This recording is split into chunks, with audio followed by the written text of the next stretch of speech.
Good evening, everybody, and welcome to the September 29th, 2021 episode of the Cyber Insecurity stream. I yelled at myself today, which is why I know that my name is still Neil Bridges. And thank you for joining me tonight. Welcome to all of our new joiners as well as our regular visitors. I do thoroughly enjoy hanging out in chat ahead of streams. I love seeing all that stuff going on. I want to say, Durst, thank you so very much for the super chat already. First thing in the right off the bat here. Real conversations with real people. That is direct from one of our guests, and you can catch us here every Monday, Wednesday, and Saturday, starting at 8 p.m. Eastern Standard Time, and Friday mornings at 8:30 a.m. Eastern Standard Time. We do that for our overseas viewers on the Cyber Insecurity channel. We really are here. Listen, we really are here to have real conversations with real people. They're not robots. It's not AI. It's not ML. It's not, you know, I know sometimes we joke about those types of things, but they're real people. They're real people. I've shaken most of these people's hands, right? About the state of cybersecurity, really elevate that conversation to a much broader audience. Listen, when you come here and hear from us, you'll oftentimes hear us talk about truth bombs and hot seats and soapboxes, right? We do this because in our industry, we're not always a fan in our industry of talking about realities. This is why I'm super stoked to have my guest on tonight, which I'll talk about here in a little bit, is that he too is also a fan of demystifying and debunking a lot of these myths in our industry. And that is what we are all about. Because the reality is that cybersecurity is an ever-changing landscape. And our goal in this stream is to focus on multiple aspects of that industry. Listen to me. I love the comments that show up on my YouTube. I love the comments that I get in DMs and whatnot all the time. They want to know if this content is for them or not. Are they out of their league? Are we too technical? Are we not technical? Are we too businessy? Are we not businessy? Where are we at on this? And listen, you, whoever you are that is hearing me right now, you are not out of your league on this channel. You're not. That's it, period. Put a dot in it. You're not out of your league on this channel. No matter how many years you've been in cybersecurity, 0 or 100, it doesn't matter. No matter your discipline, red team, blue team, risk and governance, purple team, it doesn't matter if you're not in this industry. I don't care where you're coming from. We are here, all of us collectively, to discuss the industry impacts of the current landscape, what's happening today, and really the art of the possible when dealing with today's cybersecurity issues. So, whether you're an experienced veteran, thank you so much for coming and sharing your knowledge with everybody here, or whether you're new to the field, welcome. I promise you'll never hear try harder out of this team. We don't believe in it, right? Whether you're an experienced veteran, whether you're new to the field, whether you barely know how to spell cyber, or somebody who was born into cyber, this stream, this community, this team is for you. And we are here for everybody to participate and learn from our community. Devnil Zen, thank you so very much for the super chat. With that in mind, we regularly try to have professionals from across the industry. Today, I'm joined by my good friend, Carl Wright. I'll get into his introduction in a minute. In the meantime, let's see if he remembered to fix his mic before he joined the stream. Yes. Okay, good. Welcome, my fellow old guy and regular old guy. You know, I thought you were going to segue to me as soon as you said, or if you can barely spell cyber. I thought that was going to be your segue to me. I keep thinking about that, and then what I want to do is like, can you spell cyber, Jeff? Can you spell cyber for everybody? Yeah, absolutely. S-Y. No. I mean, the only better answer never corrects it because I'm that far off. The only better answer that you could have given was, I could spell cyber, N-E-A-L. See, that'd be hard for me to do. There's a giant hurdle in the way of me doing that. Your ego? No, your ego. Jeff, we do have moderators in chat. I want to personally thank my moderators each and every stream for their dedication. We love our moderators. Moderators are so ridiculously important to us. They are here to keep chat free of sexist, racist, misogynistic, elitist, and just otherwise toxic behavior. We have a zero tolerance for toxicity on this stream. If you're put on a timeout or a ban, you appeal to moderators. You don't appeal to me. You definitely don't appeal to Jeff. Like, Jeff only shows up here like once a week. Like, you don't appeal to Jeff at all. This is a great time to remind you to hit ! Discord so that you could be in Discord so that you can talk to the moderators if you need to. Now's a great time to take that opportunity to join over into Discord. They're not here. Listen, super important note about moderators. They're not here to stifle chat. They're not here to stifle chat. They're here to make sure that your voice gets heard. With that being said, I'll be answering questions on stream, on both of them. On both, yeah. On both. And on microphone. Jeff is here. If you've got questions for Jeff, he can name most of the colors. I cheer you on. You can name most of the colors in the crayon box. I'm probably pretty good at the colors. Probably pretty good at the colors? Probably pretty good. I think I've got them. Okay, so if you got crayon questions, you definitely ask Jeff crayon questions. Yeah, the hyphenated ones always get me, but you know. But you're not here to listen to us. Like, we're only the pretty faces. Thank you, Chris, for the $10 super chat. Appreciate that. We're only here for the pretty faces, Jeff. You and I, we're only here for the bald head. You're really here for our guest, our amazing guest for tonight, and I'm super excited to have him. He'll be answering questions on stream, as always. Like, that is mandatory requirements for everybody to know that they will be coming on this stream to listen to you out there. Your questions, listen, your questions are so important to us. Me, to Jeff, to the mods, to chat, to everybody who's going to view this VOD in the coming weeks, months, years, decades, millennium. They're so important. And they are the prime value that comes from our stream being live. Rarely do you get a chance to talk to somebody like our guest tonight live like you do tonight. So don't be shy with those questions. But Neil, how do I ask a question? Funny you should ask that. Have you ever seen one of these devices before in your life? Jeff, what is this device? Please tell the audience. I got two of them right in front of me. Your keyboard. It is a keyboard. Yes. You simply take this. You say something in chat with this magic device called a keyboard, and our moderators come through with magic moderator dust. They pick it up and they put it in queue, and then they smash it onto screen. And then we ask our guests about it. And that, my friends, is how easy it is to ask questions. Even Jeff could do it. I could do it. Jeff could do it. We do have one rule when it comes to questions. Please only ask your question once. Asking it more than once may be considered spamming, and it may put you on a timeout or a ban. I do promise you that the moderators do see each and every question. Do make sure that we get as many of them answered on our time together on stream. So ask them at any time. You can start asking them now. You can ask them about something that we're covering on topic, whether it's something that's on stream or top of mind, and we will do our best to address them. We are now broadcasting via YouTube. We only have a couple more days of Twitch left. Bye-bye, Twitch. Bye-bye. In the review mirror. I don't see much tearing up going on. If you do, it's because I just put eye drops in my eye from the LASIKs. You still doing that? Eye drops? Yeah. How long do you have to do that? 90 days. 90 days. Holy cow. I wake up with really dry eyes in the morning. Yeah. It definitely, I still get dry eyes in the morning. Yeah, so I got like my little eye droppers here, where I drop like little eye drops in my eye, especially like when I'm on stream looking at cameras with the lights in on me and everything like that. Yeah. Definitely, yeah. And then I go work out in the morning, and then I have sweat that drips over into my eyes. Yeah, no, that still burns. Then they're super dry. And then irritated. Yeah, absolutely, 100%. Somebody told me I say absolutely 100% too much. Weirdos.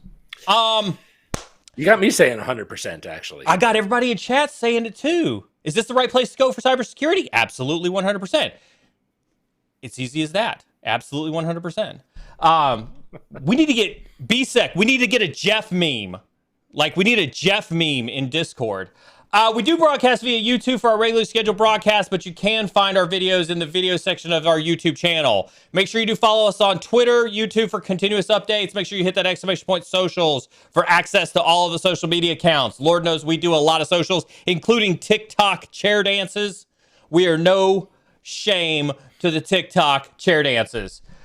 We are here for you, the community, and we do strive to bring you the most intriguing opinions, points of view, and conversations in the cyber industry each and every stream. We do appreciate all of our subscribers, do appreciate all of our members, do appreciate all the super chats. First and foremost, I want to thank all of our veterans for their service and sacrifice, past, present, and future. Cheers. Cheers. Thank you so much for everything you do in this country. I'd also like to thank our partners in no particular order: Battleship Security, AttackIQ, Elastic, Query.ai, VMware Carbon Black, Net Abstraction, the U.S. Cyber Games, where we are an official media partner for, Josh Mason of Cyber Supply Drop, and of course, at Root Beverages, who, thanks to you all, I have confirmation from our rep over there at Root Beverages. It is because of you all that they are out of stock. Apparently, you all and maybe me are ordering way too much at Root Beverages. They do provide prizes and discounts for you, the viewers, and do make sure you hit that exclamation point partners to get those yummy discount codes.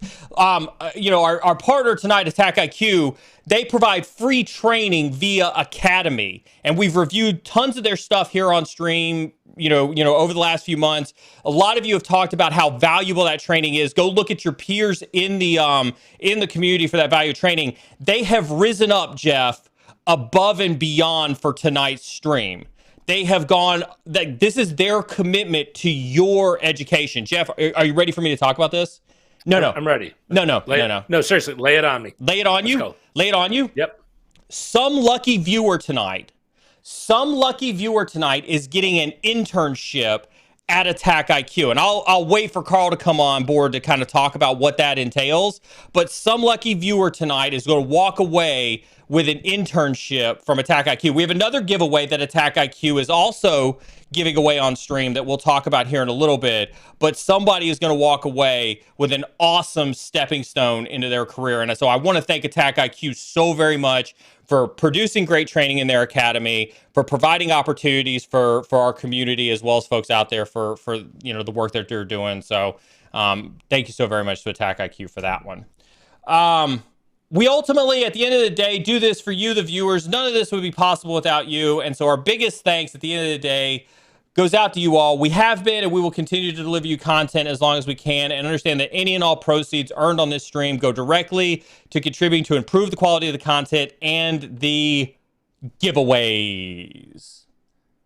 Awesome. That's a pretty good giveaway. Isn't it though? It is. Anytime that we can help, like, you remember the last time that we gave away a job on stream? You were there for it, I think. Yeah, it was Joel, wasn't it? It was Joel, yeah. Was it Joel? Yeah, it was Joel. It was the last time we gave away. And so for those who didn't hear that story, Joel Fulton, who's the owner at Lucidum, came on stream, and he pressured me to say something, and I turned the tables on him and said, well, if I have to say something on stream, then you have to give away an internship. And one of your peers in the community got an internship with Joel and is now a cybersecurity engineer with Joel and his team at Lucidum. So whatever we can do to help people, realize their dreams in cybersecurity is definitely something that we're all Super about. Cool. Yeah, very much so. All right. Are you ready to talk about our guest tonight? Obviously, I've obviously talked up, AttackIQ pretty significantly, but I'm super, super stoked for our guest tonight. I'm just glad that we finally got a guest that adhered to the hairline standard that we've set. Like, no one else has been willing to shave. I'm speechless. I forgot that we had totally asked Carl to shave his entire head to be on the stream. I know. It was amazing. His commitment to this show is incredible. His commitment to this show, his commitment to you is untouched in this space. Carl Wright. He might have left the green room by now, by the way. We will know here in a few seconds if he indeed left the green room. What are you guys doing? He's like, what? He's like, I've got a chief in front of my name. What the hell did I sign up for? This is not acceptable. I thought I was coming to a professional stream. Wrong. Carl Wright, Chief Commercial Officer at AttackIQ, but that is nowhere near like how awesome Carl is. I had the privilege of meeting Carl at Black Hat this year. The dude showed up to dinner in a kilt, and it's been a long time since I've seen people show up in public. Uber respect for anyone. Uber respect for anybody who shows up anywhere in public with a kilt. But he was a 10-year veteran, United States Marine Corps. We won't hold that against him. Instead, we'll thank him for his service and sacrifice. He was a major. We'll try not to hold that against him because at least he's somewhat technical in the space. But, you're a Marine and you're a major. We're starting to thank you for your service and sacrifice, Carl. We truly appreciate it. He was also... he's definitely not in the green room anymore. He was vice president of operations at Securify. He was vice president of operations at Decrew. He's board of advisors for Vontu, which was then ultimately acquired by Symantec to be their DLP solution. Vice president this, vice president that, EVP this. The dude's got history, and for the last 4 years, he's been at AttackIQ, literally transforming their organization from chief revenue officer all the way up to chief commercial officer now. So Chad, put your hands together, drop a whole lot of hype inside of chat, and let's welcome. Actually, let's do this one. Let's make you real big, Carl. Let's welcome our good guest tonight, Carl Wright, Chief Commercial Officer, AttackIQ. Wow. Carl, on behalf you stuck with us. Thanks, Carl. It was the haircut thing, right? I was already committed. There's no way I could not show it. So, yeah, for sure. On behalf of my community, thank you so much for tuning in with us tonight. Would you like to say a few words to our community and our audience? Well, first of all, Neil, Jeff, thank you so much for letting me be on here. My schedule now is I'm only going to be here about another 8 more minutes, so we got a lot to cover. But I hope that's not a problem. No, look, it's I've been excited, Neil. I've been following you and your show. We've had some time together in Vegas to talk about the old days, and some of us are older than others, like Jeff. But I think if I talk slow, he can probably still understand what I'm going to say. What'd you say? I'm excited about tonight. I want to mix it up a little bit. I hope that's okay with the audience. So, absolutely. All right. Well, you and I we've been talking for a while about why don't more people feel like we're on a war footing here, right? Why don't more CISOs and more organizations behave like we're at some kind of cyber war? And if we just take a look at the last 10 years, we've gone from kind of this gentleman's agreement of nation states only attack nation states, right? And now we've got nation states on corporation, nation states on civilians. We have crime syndicates on everyone. We got nation states outsourcing crap to crime syndicates to go after everyone. And I think we're just not at a war anymore. We're in this horrible asymmetric war where every dollar we spend, or every dollar the bad guy spends, we're spending $100 to defend against it, and we're going to lose, just like Ronald Reagan beat the Russians way back in the day, right? I think that's interesting, right? Because when you and I first started talking about you coming on the show, right, one of the things that you said to me that really kind of struck me was, why don't CISOs believe that we're in a cyber war? And that was something that we have talked about pretty extensively here on stream as well. If you had to look and you had to pinpoint one reason why CISOs don't believe that they're in a cyber war right now, what do you think that is? Well, I think, first and foremost, we spend a lot of time being more tactical and not strategic enough. And so, they're fighting the good fight on a daily basis, dealing with all the different things that are showing up on their desk, from, continuity of business operations, outages, to small incidents, insider threat. But I think, we spend a lot of time, particularly in regulated industries, focused on compliance. And we got this problem that compliance doesn't equal security, and security doesn't equal compliance. Yet we're spending a lot of treasure on both sides of the house, and the equation doesn't balance. And so I think at the end of the day, I think if you recognize that you're at war, then you're going to think about marshaling your forces differently in order to ensure that you have continuity of business operations. But you can make money, save lives, and prosecute war. Real quick though, right? Because like we've used that terminology before several times, right? Compliance does not equal security. Like it's almost a catchphrase for cybersecurity, right? You would think that people would have gotten the clue. Like, where's the smoke screen in that executive tier? Like the incident responders on the front line know that they're getting attacked every day, right? The SOC teams know that they're getting inundated with the latest and greatest AI and ML on a tool set on a daily basis. Gartner is destroying, our ability to trust anything from a tools perspective. So, like, what is it that's really the blocker for people to really adopt a mentality to put to action what you're talking about, that compliance does not equal security? Because I haven't figured that language out yet. Yeah, look, I think this goes deeper than we even talk about on a daily basis. It goes back to executive comp packages and how they're comped. It's just like if you want salespeople to do something, you basically adjust their compensation package to drive the right behavior, right? And I think when I love this man. You've won Jeff over just like that. Ever. Yeah. Well, look, let me give you a prime You're right, example. though. I don't understand why people don't get that. It's like, it's what drives the behavior, not just for salespeople, but the executives. You're totally right. Totally. So I'm going to give you a recent example. So there's been massive consolidation in the healthcare space over the last 3 to 4 years. And so provider networks are buying up lots of clinics and other hospital networks, at a cyclic rate. So the CIO, when they buy this other healthcare provider, they have HR systems, they have patient record systems, they have all these different systems, right? And they have all these different networks. And of course, how do you think the CIO gets paid? They get paid on how quickly they can integrate that other recently acquired entity into their provider network.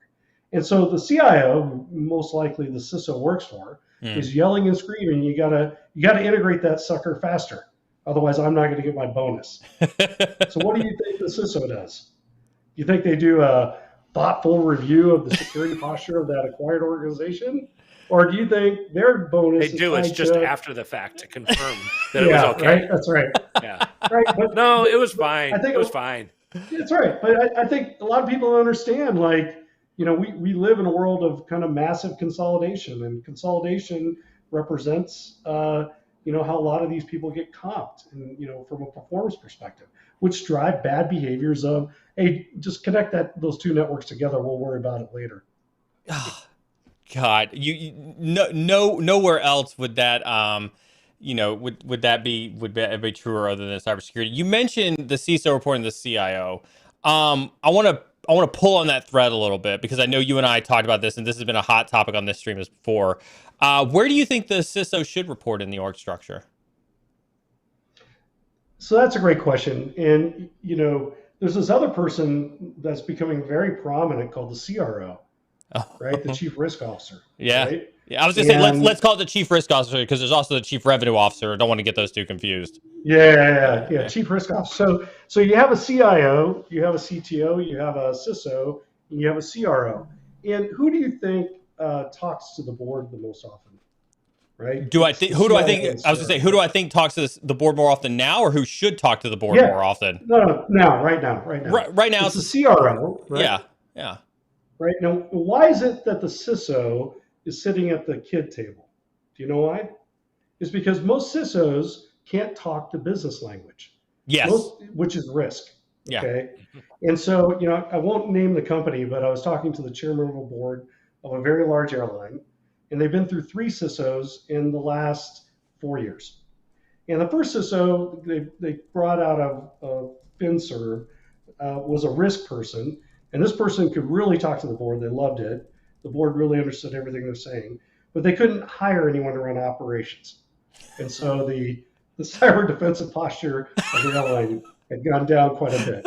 So like, okay, well, that didn't work. So they go hire an uber technical CISO. And so this uber technical CISO probably put them in their best security posture they've ever been in. Yeah. But they had to fire that person because he couldn't talk to the board in their language, and the board was annoyed. Right.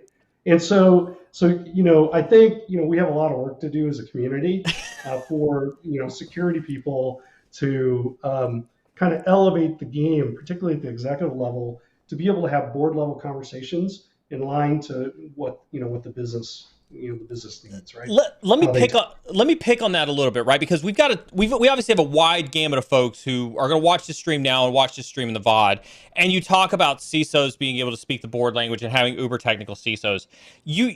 For the people who are listening right now, who are tactical, who are technical, who are heads down on keyboard, whether they're SOC analysts or threat hunters or pen testers, you sitting where you're sitting now, talking to boards of directors, talking to other CISOs, CROs, and CIOs, how important is it for the technical people right now to be understanding business and non-technical stuff, even where they're at right now in their org chain?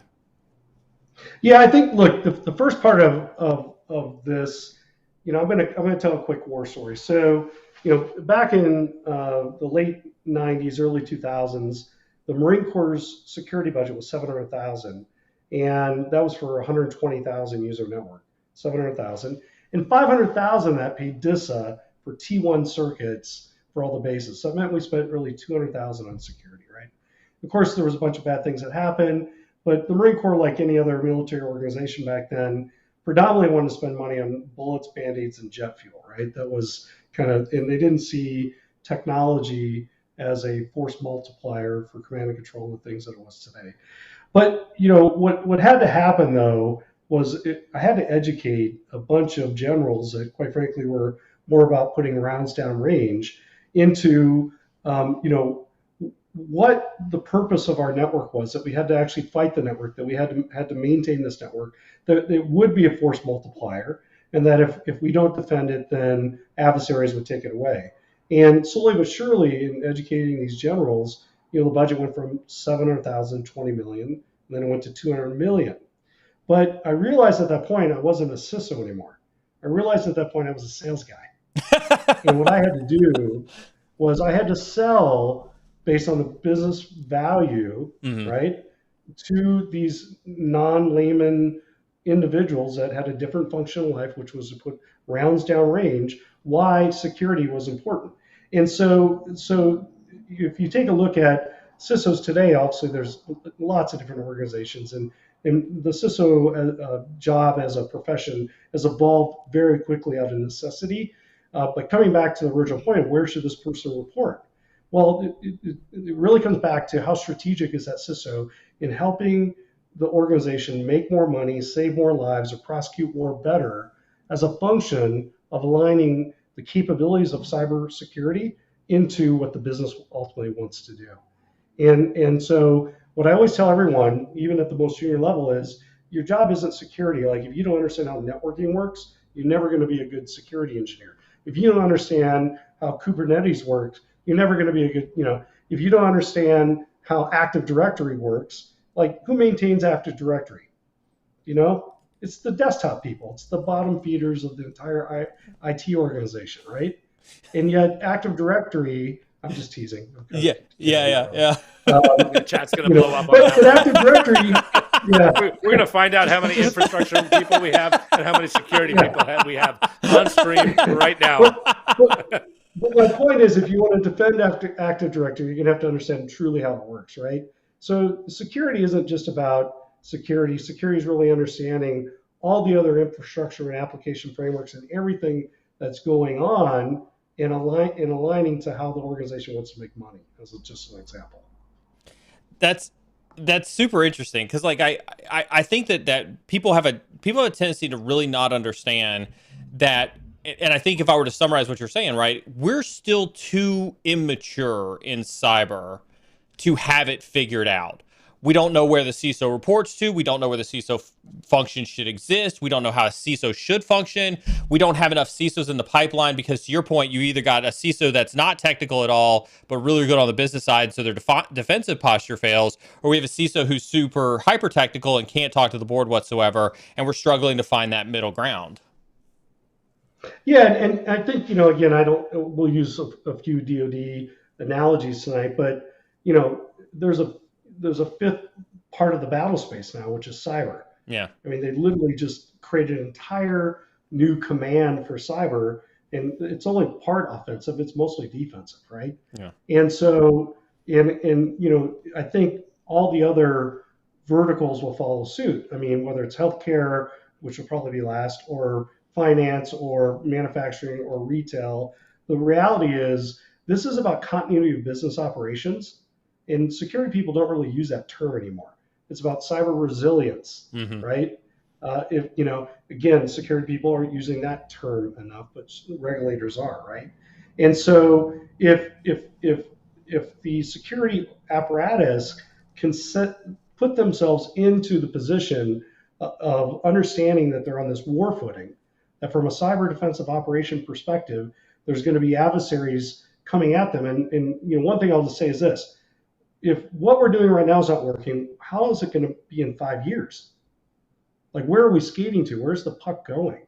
Right? And coming back to, like, who should the CISO report to? Well, what does the terrain look like? What is the terrain that we have to basically guard in 5 years look like? And are we building organizations for that? What do you think the terrain looks like in 5 years? You're on the precipice. I mean, your organization works closely with MITRE, right? You work closely with a lot of government organizations to make sure that you understand threats. And we've had Jose on the stream as well, who was an amazing resource. Like, when you look 5 years into the future, what do you think the threat landscape looks like in 5 years? Yeah, so that's a good question. So let's take a look very briefly, at history. So we started with centralized computing frameworks, mainframe. We went to decentralized. Everything's cyclical in life. We went to decentralized computing frameworks, so distributed client server. We're moving back to centralized computing frameworks again, cloud, right? But no, we're not. We're moving to decentralized Kubernetes, microservices, right? So everything is cyclical, right? So we've seen it before. But my point of bringing this up is, the pandemic really did something, for Gartner pretty well, which was it ushered in all the predictions of digital transformation. And so, more and more organizations, as a result of remote workers, all the different things, we've seen a massive explosion in cloud computing. And by the way, there is no such thing as a cloud. It's just somebody else's computer, let's be clear, right? So, but then, you have companies with major strategies like Microsoft with E5 licensing. Yeah. And so now they're rolling in, and you're getting all these Azure credits, all these security products, all this stuff. And so corporations are buying that, and the security team's finding out, holy shit, 3 market units have already deployed Azure everywhere, right? That's a special thing. But so, coming back to your question is, it's very cloudy out there, and it's going to continue to be cloudy. But that terrain is going to be, it's very interesting because, when I think about the amount of money that's being spent over the last 10 years in cybersecurity and the rice bowls that money finds itself into, which is very classically how security programs and teams are organized. The question you have to ask yourself is, if it has been working for 10 years, we know it's not going to work in 5 years, right? If the number of attacks that we're dealing with has been exponential, over the last 5 years, we know that that trend's going to continue. So how do we task organize? How do we structure our security programs, our people, processes, and budgets in order to meet the threats of tomorrow, not just dealing with whatever the flavor of the day is? Hold on. I'm developing a migraine or something. Are you telling me that XDR is not the way of the future? Are you telling me that zero trust is not the way of the future? Look, zero trust. There's this thing called. Yes, we got him, guys. We got him.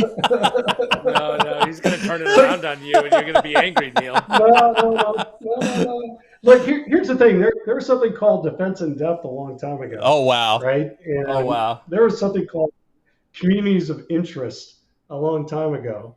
COIs, if you remember those. Yeah. There's always been a concept. Microservices, VXLAN from Cisco has been around for a long time. I don't think anyone's successfully deployed it, right? Not a bash against Cisco. It's really because no one's ever designed the application environment to actually capitalize on segmentation and micro-segmentation. Yeah. So here we have people building infrastructure that can do amazing things, but we still have application people who are just out there building whatever the hell they want, not building the apps to take advantage of the underlying capabilities. So it's not that I want to bash, and I'm willing to bash zero trust. I think all roads to hell lead back to the application developers. So in 10 years, it's still going to be ready, fire, aim. I think so. I think you're going to have haves and have-nots. I think you're going to have people that say, you know what, I own this $1 billion data center, and I'm going to go build my next one, and I'm going to build it different. And people who build applications will have to conform to that new data center, kind of structure and concept of operation. But I think as long as you try to retrofit your old, crusty, kind of monolithic, data centers that you're owning and operating today, retrofitting zero trust into that seems like a big challenge to me. I posted a meme the other day on Twitter, right, which talked about it's one of those Scooby-Doo memes, right, where the guy's in the chair with the wrapped up, he's got the mask on, and he's like, zero trust, let's see who you really are, and it's like microsegmentation and all this other stuff. And I saw somebody in chat as you were talking about it say, well, wait a minute, what do you mean defense in depth isn't a thing? And I think you and I had a really good conversation where it's like, what did happen to the defense in depth? Why are we... why is that not a thing anymore when it was something that we've taught in literally... Why did it turn out to be wrong? Yeah. Because we've clearly gone away from it, right? Yeah. Well, look, again, what's old is new. And, defense in depth, by the way, was an architectural construct. It was operational, but it was an architectural thing. We actually designed systems, with the thought that certain aspects were going to fail, but we had another system behind it, concentric circles, the old castle motif. That blew up partly because the adversary got parachutes and just parachuted in, right? Enveloped all those great, controls we've put in place with a nicely crafted email to our CFO, right? But who loves to play whack-a-mole? Oh my God, another whack-a-mole game. Let's do that. Yeah. And then they got back orifice and life was good again. So it looks like it looks like we got a question from Nick Barker Push from one of our moderators. Says, how can application developers architect their apps to better suit microsegmentation? Well, that's a good question, and I'll be honest with you and the team here. That's not my area of expertise. What I do know though is a lot of our customers are kind of the Fortune 1000, Global 2000, and we do a lot of interesting testing in their environments. And so I deal with a lot of security architects, and I deal with a lot of kind of red team, blue team, purple team type folks. And and it was interesting as I talked to them. It reminds me of the same conversations I used to have 20 years ago as a CISO. Was you have your application people, you have your security people, and you have your network people. And the only thing that anybody agreed on was that the application and the network people hated the security people, right? But other than that, nobody really talked. And I still think that's a big problem today is, a lot of times the business unit or the application teams are out there focused on, whatever the latest, greatest, technology is to build applications in, whether it's mobile or more monolithic. And, no one's coming together and taking a unified approach, and we're still bolting in security on the back end. So, my recommendation to application developers is the same recommendation I've given for 20 years is get security involved in the very beginning of your requirements definition. Have conversations on, what are the modern techniques and capabilities that perhaps the infrastructure could expose to the application that they could take advantage of so they don't have to work so hard later on, right? And that's usually the way I think about these things. And I think that's a good segue, right? Because I think when I look at cybersecurity, right, I think we've created in a vacuum. And when I think about zero trust, right, I think we talk about zero trust, and we're like, oh, it's this new concept, but it's a theoretical paper that's been around for a while, that we talked about zero trust. But whenever anybody goes to actually look to implement it, there have been people who look to implement it, and it's completely and totally totally wrong and completely, totally invalid. And I think what it boils down to is that we've built systems like Zero Trust in a vacuum, when in reality, to your point, if you just got security involved, instead of us trying to push these complicated constructs into business organization that have never had to deal with them, how about just bring us into that conversation and let's have that conversation together so that we can explain to you, we can come along on this journey with you. But I feel like there's still too much of that fear that cybersecurity is a no organization to bring us to the table to have that. Well, and it is, unfortunately. I mean, cybersecurity has to go out of its way to do better marketing. It's kind of that sales thing. Have tiger teams that are available to go help the businesses, look at, how they want to architect things. So, in the early 2000s, I did a company with a guy named Dr. Tahir El-Gamal. He's a former chief scientist of Netscape, and he invented his team SSL, and then they gave it away to the world for free. He also did elliptical curve cryptography, which all cell phones use to connect to towers, and the SET, Secure Electronic Transfer Protocol. So this is a pretty prolific guy. He's CISO at Salesforce for the last 10 years. But we did a company together called Securify. And the reason why this was interesting is it was a positive behavior anomaly detection. Positive behavior. So what you would do is you would define the expected behavior of everything in the network and then monitor all the network traffic for that. Sounds intriguing, right? Yeah. So it turns out only 5% of your network traffic is bad, which is bad people doing bad things, misconfigurations, right? Something like that. But when the world went from mainframe to distributed client server and we lost control of asset management, how many assets with IP addresses do you think are in networks and in data centers? And astronomical. And so positive behavior security models it was a cluster, a CF. It was terrible because your ability to actually document what needed to talk to what, with what protocols, with blah, blah, blah, blah, blah, God forbid UDP. Well, guess what? The reality is today's world is even worse.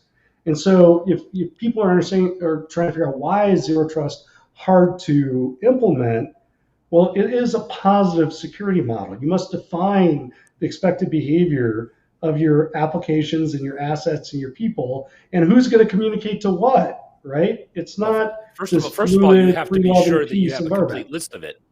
Like the number of customers that we talk to that it's like, hey, we found these 4,000 machines. What do you mean you found these 4,000 machines? But I mean, it happens, right? So like, I don't know how you can say you are aspiring to Zero Trust before you've discovered what you don't know you have. But let's remind people though that asset inventory is a self-eating ice cream cone or something like that. Like you will never get to 100% accuracy on an asset inventory.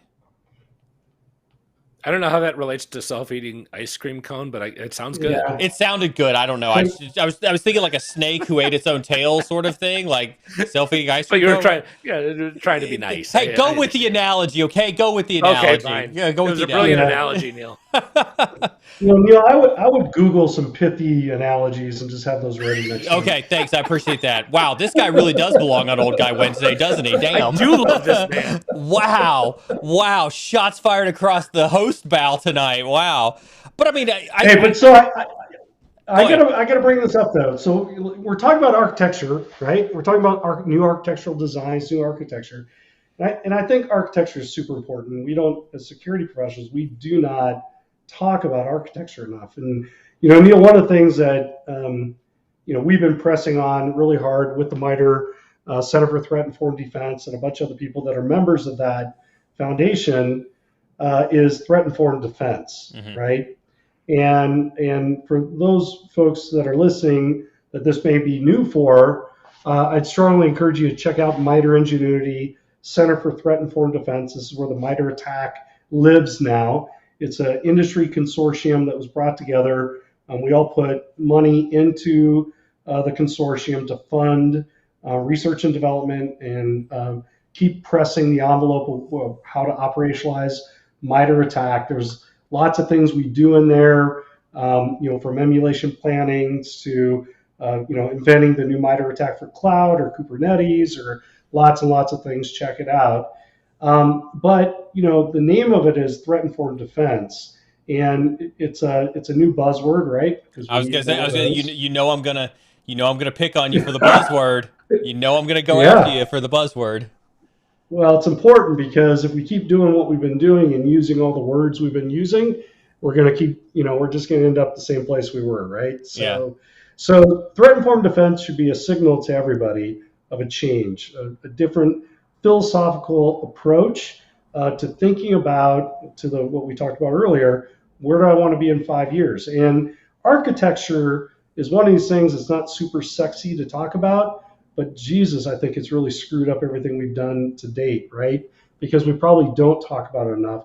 And, for the listeners in the audience, who are a security architect, who aspire to be a security architect, there's, some pretty amazing certifications and training that you can get in this.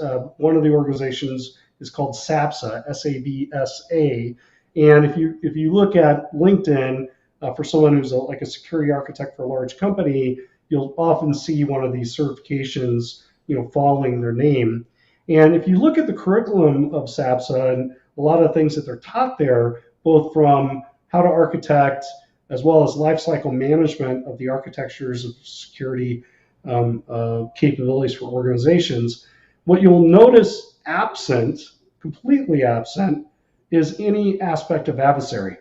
It's a lot of things about regulatory remits and regulatory frameworks and things like that, bringing us all the way back to the beginning of our thing of why doesn't compliance and security equal? Why is that equation not balanced? Well, it might be because we're designing all of our crap wrong. Yeah. I mean, maybe, right? And it's not that I'm saying compliance isn't important, we don't got to do it, but if compliance is more important than making sure that our business isn't adversely impacted by adversaries, then I do think we have a problem. And that's why, I think we need to be more on a war footing of where we prioritize things. But on the threat-informed defense side, in architecture, instead of just focusing 100% on NIST, 800, family of controls, whatever, wouldn't it be interesting if I was a financial services company and I said, hey, my number one threat adversary I'm worried about is FIN6. Okay, well, how could I use that in architecture? Well, I don't know if you or your audience is aware, but there's 48 discrete security controls in Azure, just to use this as an example.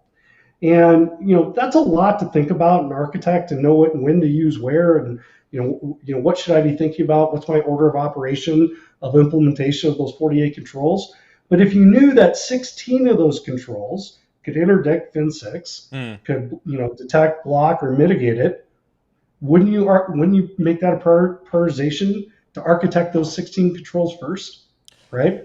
Well, let me piggyback on that, though. Let me put a little pressure on you with that conversation, though, right? Because while I think that that's great, most organizations aren't only concerned with FIN6. And so what you're really saying is that organizations need to have a developed threat engine inside of their organization to say, here are all of my threat models that I've done on this organization. Here are all the threat actors that we need to be concerned about. And, I think that there is a lack of, God, how do I say this tactfully? There's a lack of competency in understanding the right way to do threat intelligence in an organization to bring that level of forethought to most defensive strategies. I think you're right. Look, I've met a lot of CTI folks at a lot of great companies over the last 10 years, and certainly coming out of DoD and CPTs and things like this. And they're amazing people, and they produce some amazing products.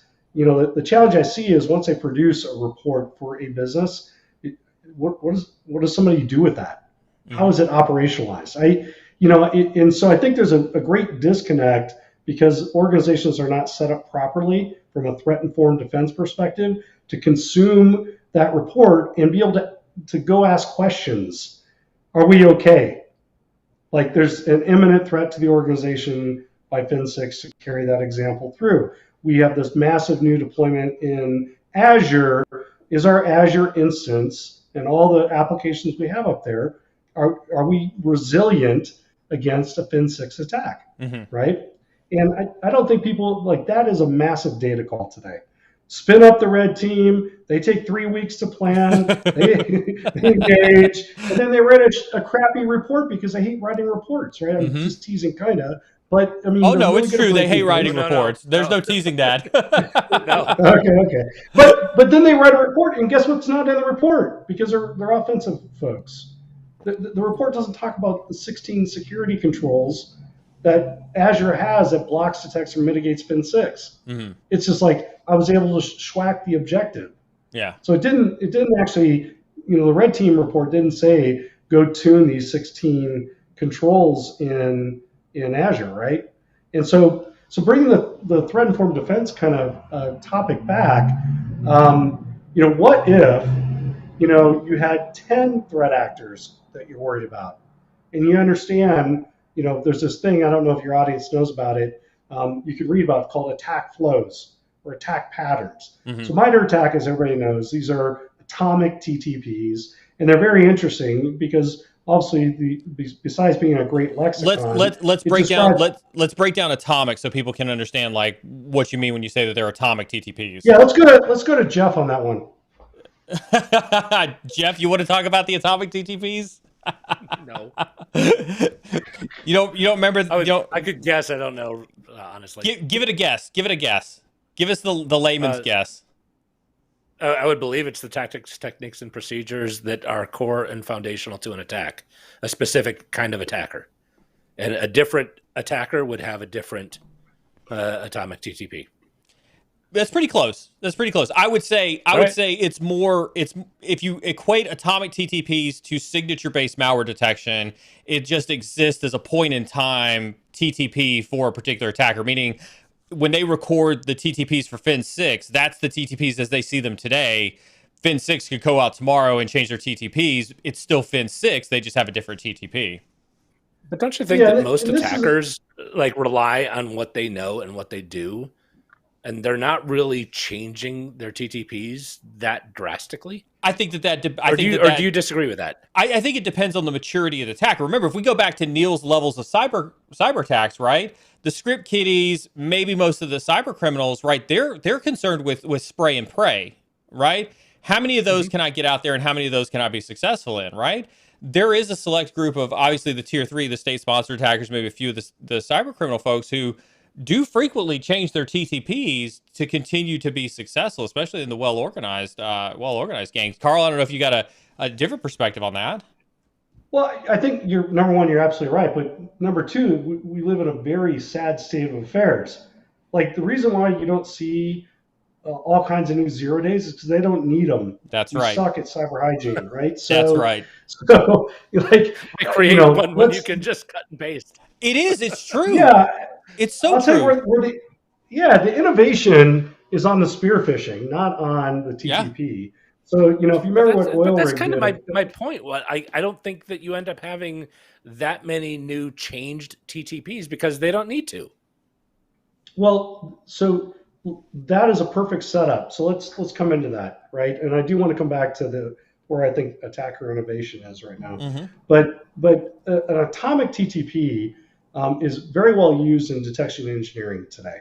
And so, defenders think in mostly atomic TTPs, where attackers think in what we call graphs, meaning an entire chain of events to basically accomplish their objectives. So, if you think about it, they're going to do this, and then they're going to do A, then they're going to do B, they're going to do C.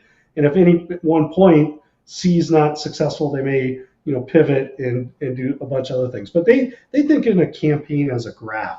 And red teams think the same way offensively. But defenders, largely think in atomic TTPs because they're doing detection engineering. And this is something I think that needs to change. And so let me give you an example, coming back to our architectural discussion. So there's something called attack flows. You guys will be hearing a lot more about it. We're sponsoring a research project with the MITRE ATT&CK team at CTID called Attack Flows. And what an attack flow is, it is a methodology for describing the entire flow of an attack, and both in a threat report as well as from an emulation, like being able to emulate from A to Z that entire attack. And attackers have patterns that they follow. Now, if we're thinking about the architecture here for 1 second, and let's say I have 10 different adversaries I'm worried about for my organization, and I could map all their traditional flows, right? And I put all those flows together. I look for commonalities within the flows. It may be such that out of 10 attackers, like 7 of them all do the same thing at one choke point in this kill chain. And so now, as a threat-informed defender, I can make better rationalized decisions of where are my choke points based on what these adversaries are doing. And how do I architect my defenses better to interdict at that choke point, pushing the adversary to the left of the kill chain from a detection or prevention perspective. But my point is these conversations are only happening kind of at the top 1% of companies out there. This is that we've not democratized our ability to kind of talk like this or to educate organizations that aren't spending $1 billion on cybersecurity.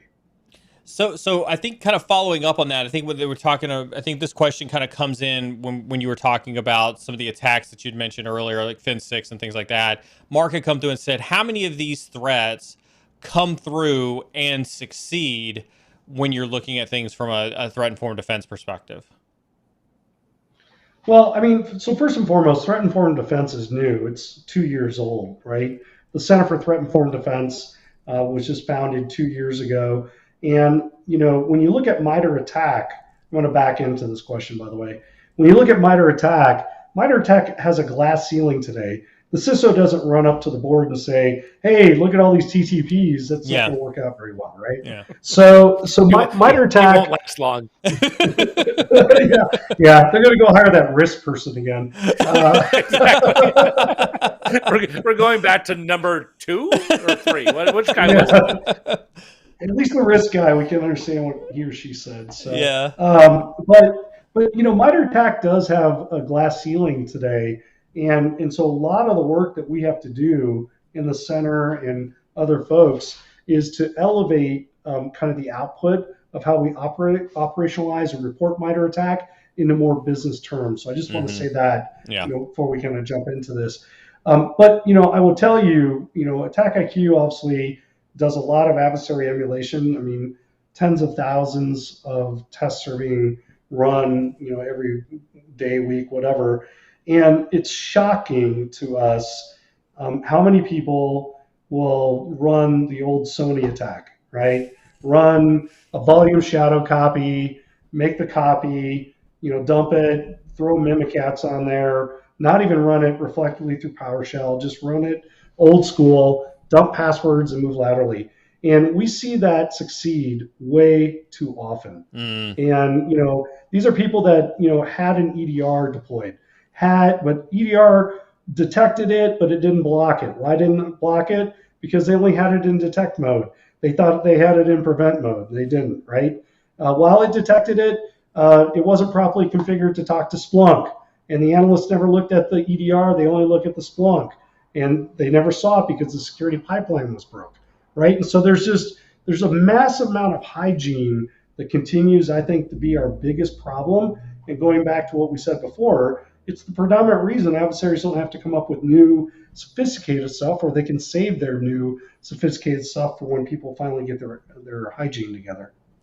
I think this conversation of architecture is pretty important, and I one of the reasons I think you and I resonate is this concept of threat-informed defense, because this is very much how the military looks at military strategy, right? Is what is our threat and what is our defensive tools or mechanisms or our own defensive posture that we choose to put in place to defend against that. And we've deviated so far away from that in modern day corporate security postures. And you bring up the compliance piece of this, and we do have a lot of compliance folks in chat. And I want to make absolutely clear, we're not bashing the importance of compliance. We're saying that there is a disconnect between, our focus on trying to achieve compliance excellence and the fact that we're just fundamentally failing to implement a strategy that actually defends against the bad guy. Yeah, that's totally fair, and I agree with that. So for all the compliance folks on the line, let me give you an example of the questions you should be asking, right? The question you should be asking is, hey, from a GRC perspective, we got a green box over here. Awesome. What's the effectiveness of how we implemented that?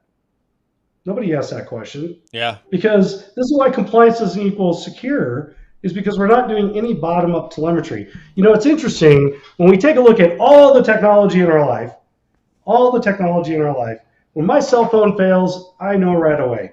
When my wife doesn't get her email, I know right away. Everything's got a feedback loop, right? But security fails silently. There's no feedback loop. You only know about when you have a bad day. I was going to say, you only know about when you show up on CNN, right? Yeah, this is ridiculous, right? And so, from a compliance perspective, it is super important to do it. But the problem is it stops with the green box check or the spreadsheet or the GRC. No one ever is concerned about what's the effectiveness of our implementation of that thing that we deemed as important. And that's what's got to change. And, security folks need to think more like compliance folks, like, operational security. Like, why did we deploy this firewall? Mm-hmm. They should know. Like, we deployed it because we have a regulatory remit to do this. It's important to the business, right? Your job isn't just to own and operate that firewall. Matter of fact, I want to double click on this. Neil, I know you're in the Air Force, and it's okay. I want you to know that. It is. I was wondering when that was going to come back around. I was wondering when that was going to come back around. This was the not everyone can be a Marine statement. Yeah. I was wondering. And it is true. Like I spoke a keynote at a conference in 2000s, early 2000s, and my first question from the audience was, I didn't know the Marines had computers. That was the first question. So didn't get much better after that. But every Marine is a rifleman, right? And it doesn't matter what job you have in the Marine Corps, you can break down that rifle and you can shoot it. The reason I bring this analogy to bear right now isn't just to embarrass Neil because he was an airman. It's just a side benefit. It's just a side benefit. But I'm really disgruntled with cyber defense's operation folks on the blue team, and the fact that they don't understand their weapon. Yeah. They own it and they operate it and they click on buttons and they do a bunch of crap. But they have no idea what the detection logic is of that technology. Yeah. They don't know, from a event of interest perspective, where the thresholds are, how it's being bucketized, when is it the alert popping. They have no idea from a detection perspective how the product actually works. Now that's not everyone, okay? But I'm telling you, most of the people I run into, if they better understood how these controls, these weapon systems work, they'd be in a much better position to tune them to make sure Fin 6, if that's what you're worried about, can't do what don't you think that's part of the problem, though? Because people have been looking for the easy button in security for decades.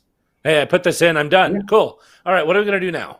Well, let me double down on that though, Jeff, because like Carl's exactly right. When we think about the military perspective, when we were on the offensive side, we stood up in the Air Force, and maybe we were taking a key from the Marines on this one, but we stood up a weapons school for offensive cyber weaponry. And when we taught weapons school and when we taught offensive hackers in the schoolhouse, we taught them that when you threw an exploit, you understood every packet that went across that wire. You understood how that exploit was going to go. If you pressed the enter key 5 times, we asked you why, it shouldn't be because 6 was too much and 4 was not enough. There's a specific reason why 5 was the right number of times that you pressed. Because I wasn't patient. Right, exactly. we don't teach that on the blue team. That's not a taught concept on the blue team. Yeah.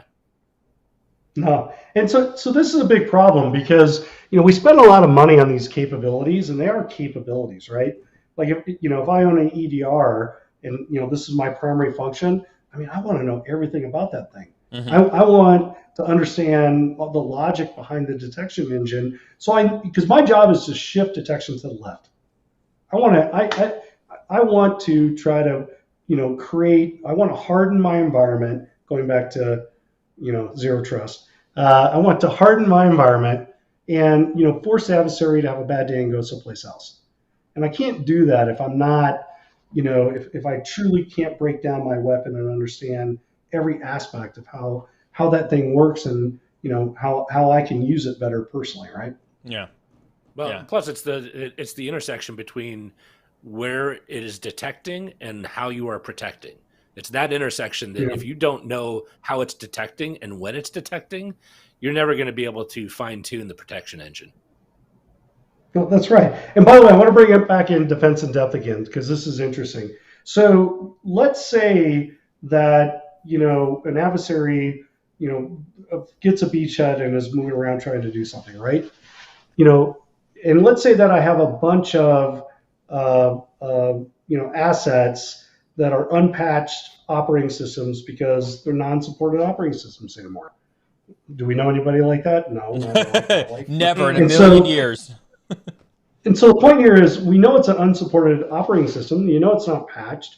And so you have to put some sort of compensating control in place, right, in order to defend that, capability. And that compensating control, more often than not, is detection, right? We're gonna write detections to be able to see when someone tries to take advantage of that. But how often do they actually exercise those detections to make sure that they can detect if someone's trying to take advantage of that? They do. And, once a year when they do the pen test. Yeah, and so this brings up kind of if it's in scope and somebody didn't take the budget to use someplace else, right? Right. 100%.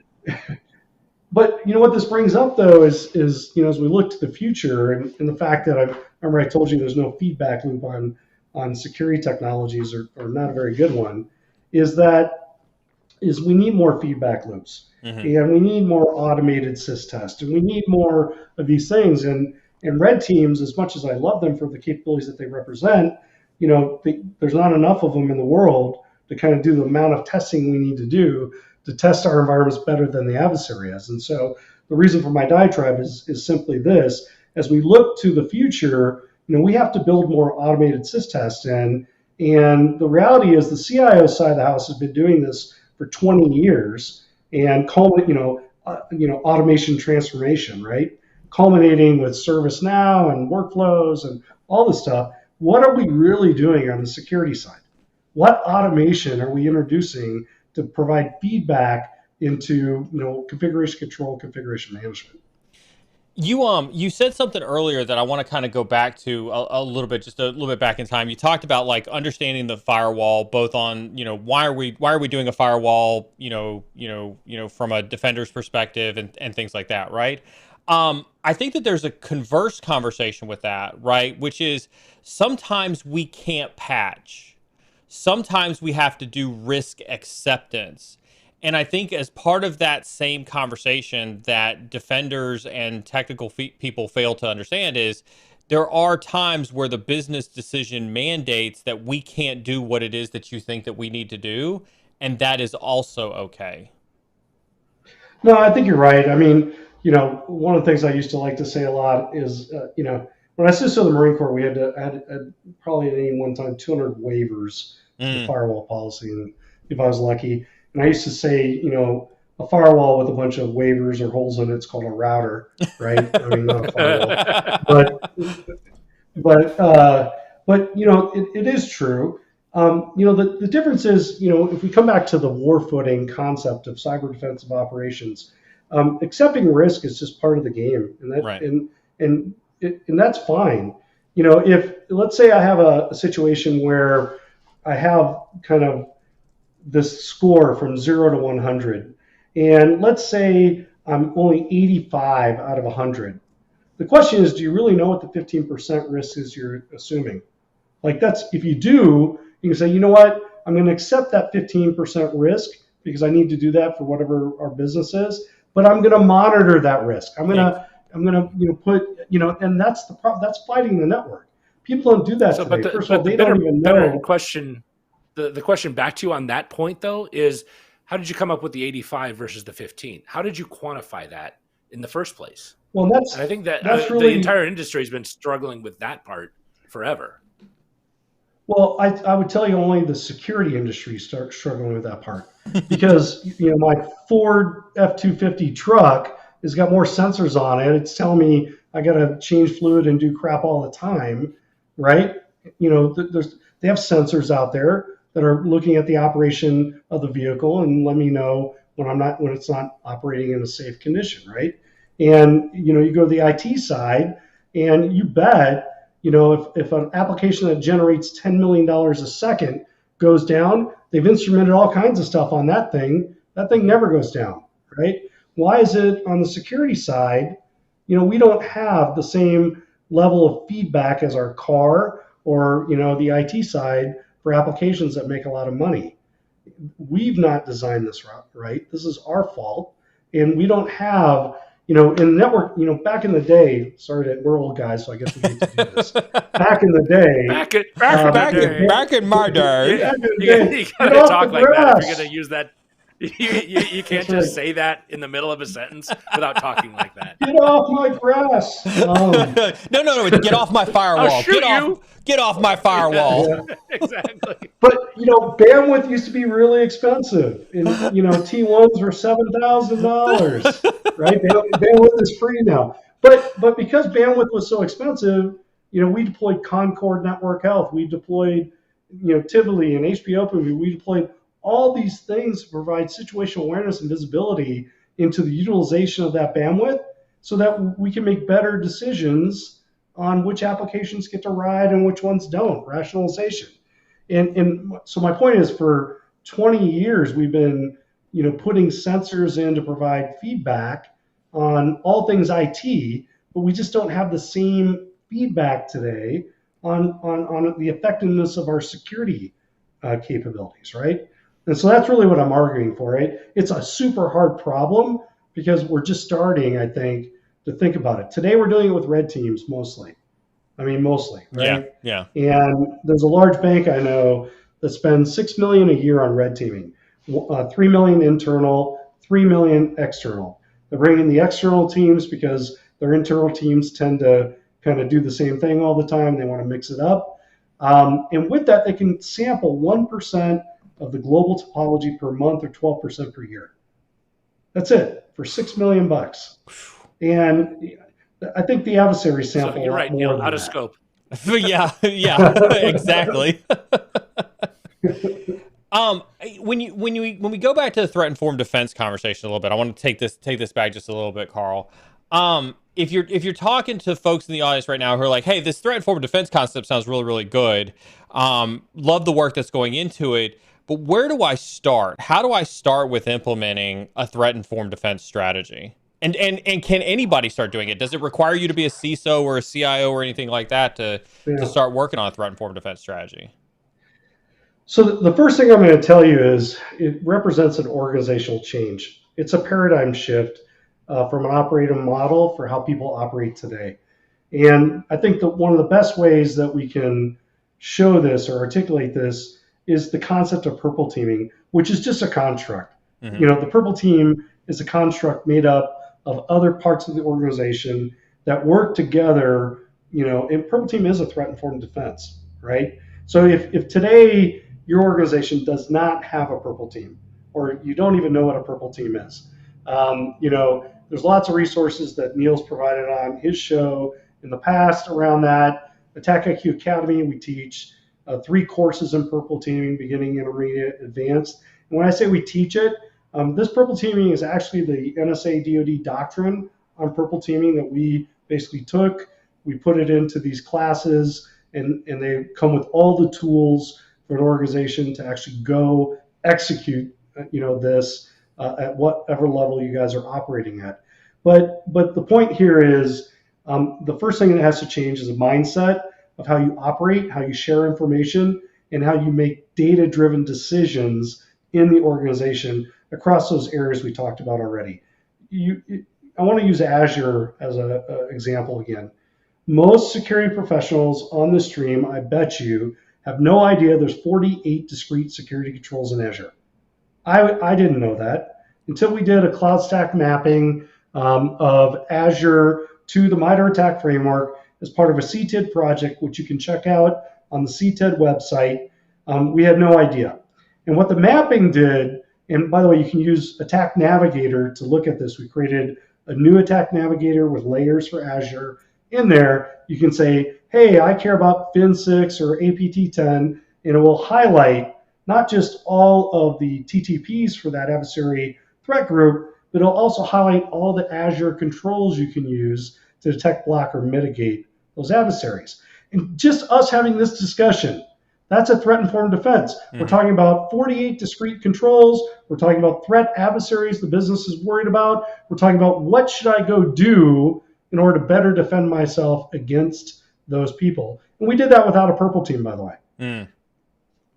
I think we've talked a little bit about the Azure Defense paper as you guys released that white paper on the Azure Defense one, and I think that I'm with you. Like when I saw that and I saw that there were 48 distinctive controls, I was like, wow, I did not realize that much. And I'm looking at chat, and somebody had taken AZ 500, which is one of the Microsoft courses, and knew that there were quite a few, but not as much as 48. And so 100% with you on that one. So I think what I'm hearing you say is that it doesn't take a lot of investment. It really, if you're a cybersecurity person, or if you're an IT person, or if you're in an organization, if you just simply start having conversations about the threat that your organizations face, you're effectively implementing, even maybe at a very immature perspective, a threat-informed defense model. Absolutely. And here's something, everybody in the audience should do tomorrow. If your organization is implementing Azure or AWS, we just released the same research on AWS on the 21st of this month. So you guys can check that out on the CTED website as well. Same mapping.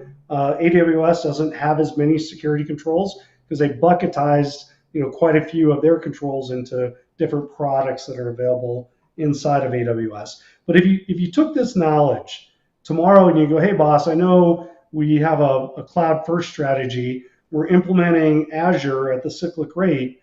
Did you know there's 48 security controls, and that depending on what the CTI team says, we should implement different ones to better interdict those adversaries? That discussion by itself is threat informed. Yeah. That's the beginning of your journey here in changing the discussion of how people own and operate Azure in this case, right? I want to put a really fine point on that for people, right? There is no cost. It doesn't require you to buy expensive technology. This isn't Carl here saying, go buy AttackIQ and you can get threat-informed defense. This is a thought process. This is a strategy that you can implement tomorrow simply by bringing more informed conversations to the conversations you're having inside your organization. Yeah, and by the way, extrapolate this out. I don't know how many security tools are out there today. 18,000. Oh my God! I think about that. Whatever that Millennium chart or whatever it is that has gotten to be so big that you can't even read the icons that are on that chart anymore. Well, particularly old guys like us, I just can't see it. Hey, I just got my eyes fixed. I can read that. Okay, I just got my eyes fixed. Okay, well there you go. You're the young one. Well, so I still don't wear glasses. I'm good. He just chooses not to see. We know that. He's like that Hogan's Heroes Schultz guy. I see nothing. I see nothing. You have now lost everybody in chat with that analogy. You have now. But even I have I have to have these every once in a while, and so I have them at the ready. I just choose not to see most of the time. So when we take a look at this amazing population of security controls that are available to help us solve world hunger and our cyber defensive operational requirements, like which one should you pick and why? Like, what is your strategy? Oh yeah. I mean, so my point is threat-informed defense helps you start to have this dialogue. It certainly helps you for people that have a CTI team, bring them into the fold. Like they're going to be your new best friends because they've got a lot of great data on what the threat landscape is for your business based on the terrain being, what you own and you operate. Adversaries operate inside your terrain. And just having that discussion basically on, hey, why are we doing this or should we do this? Yeah. Mapping this back and having a discussion based on what the threat to the business is. And by the way, let's jump back to that board, because boards are smarter now than they were last year. You think so? You think so? Yeah, they are. Yeah, they can ask 3 questions now. They only need to ask 3. So they can ask, can we be held to ransom? Because they read something in the New York Times, right?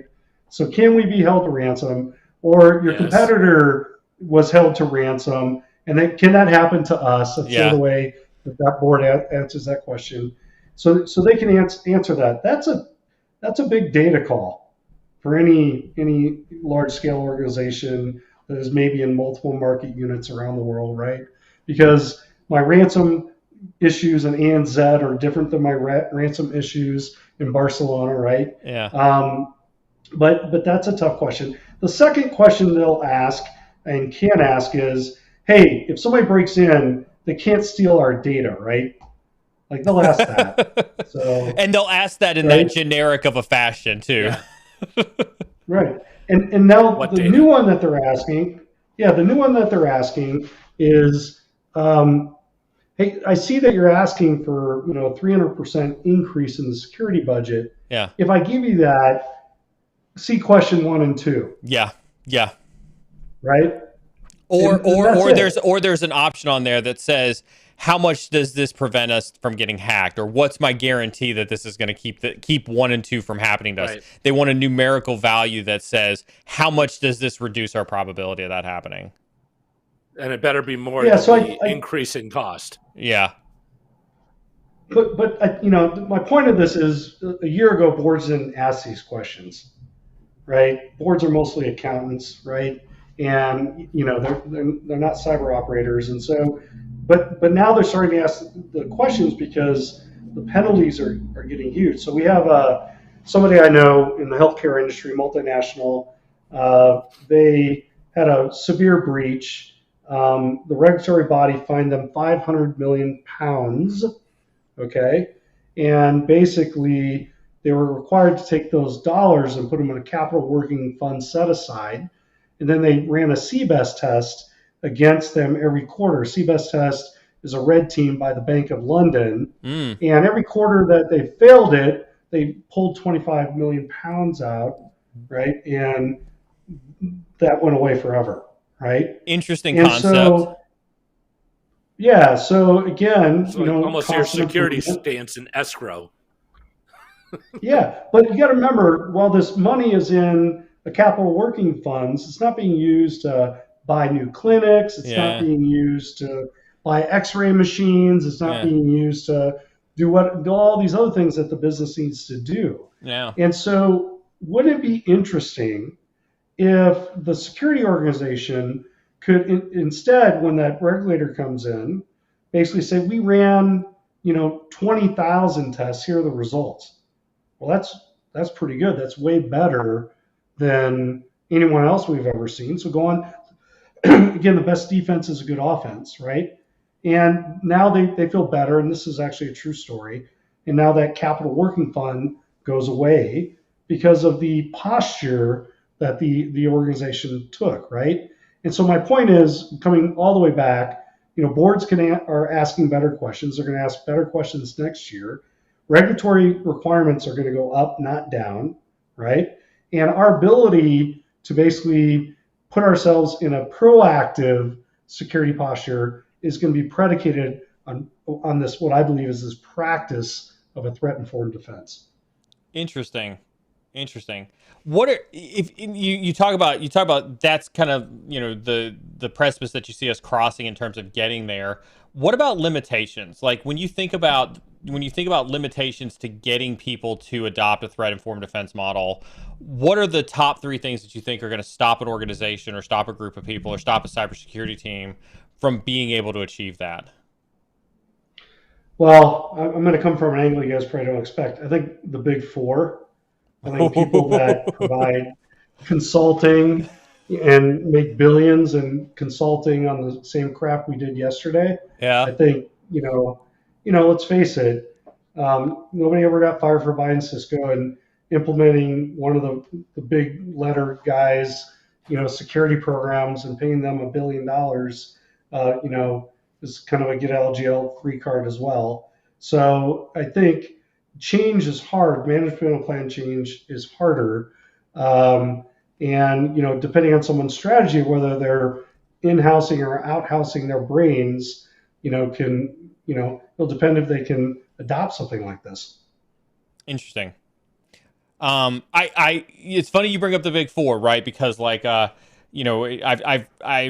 have spent a lot of time in the Big Four family. My significant other has spent a lot of time in the Big Four life, and I completely see what you're talking about. We saw this with GDPR, right? As soon as GDPR hit, right, they barely understood it, but they were out there trying to sell, millions and millions and millions of dollars worth of GDPR professional services, engagements to try to prepare every organization in the world for GDPR. Same with TPRM. The only reason that anybody talks about TPRM is because of Big Four, and it's a double-edged sword. And I think TPRM is the biggest, waste of time that exists out there now. So it's interesting that you think Big Four is going to be the biggest hurdle to that, but I could totally see it.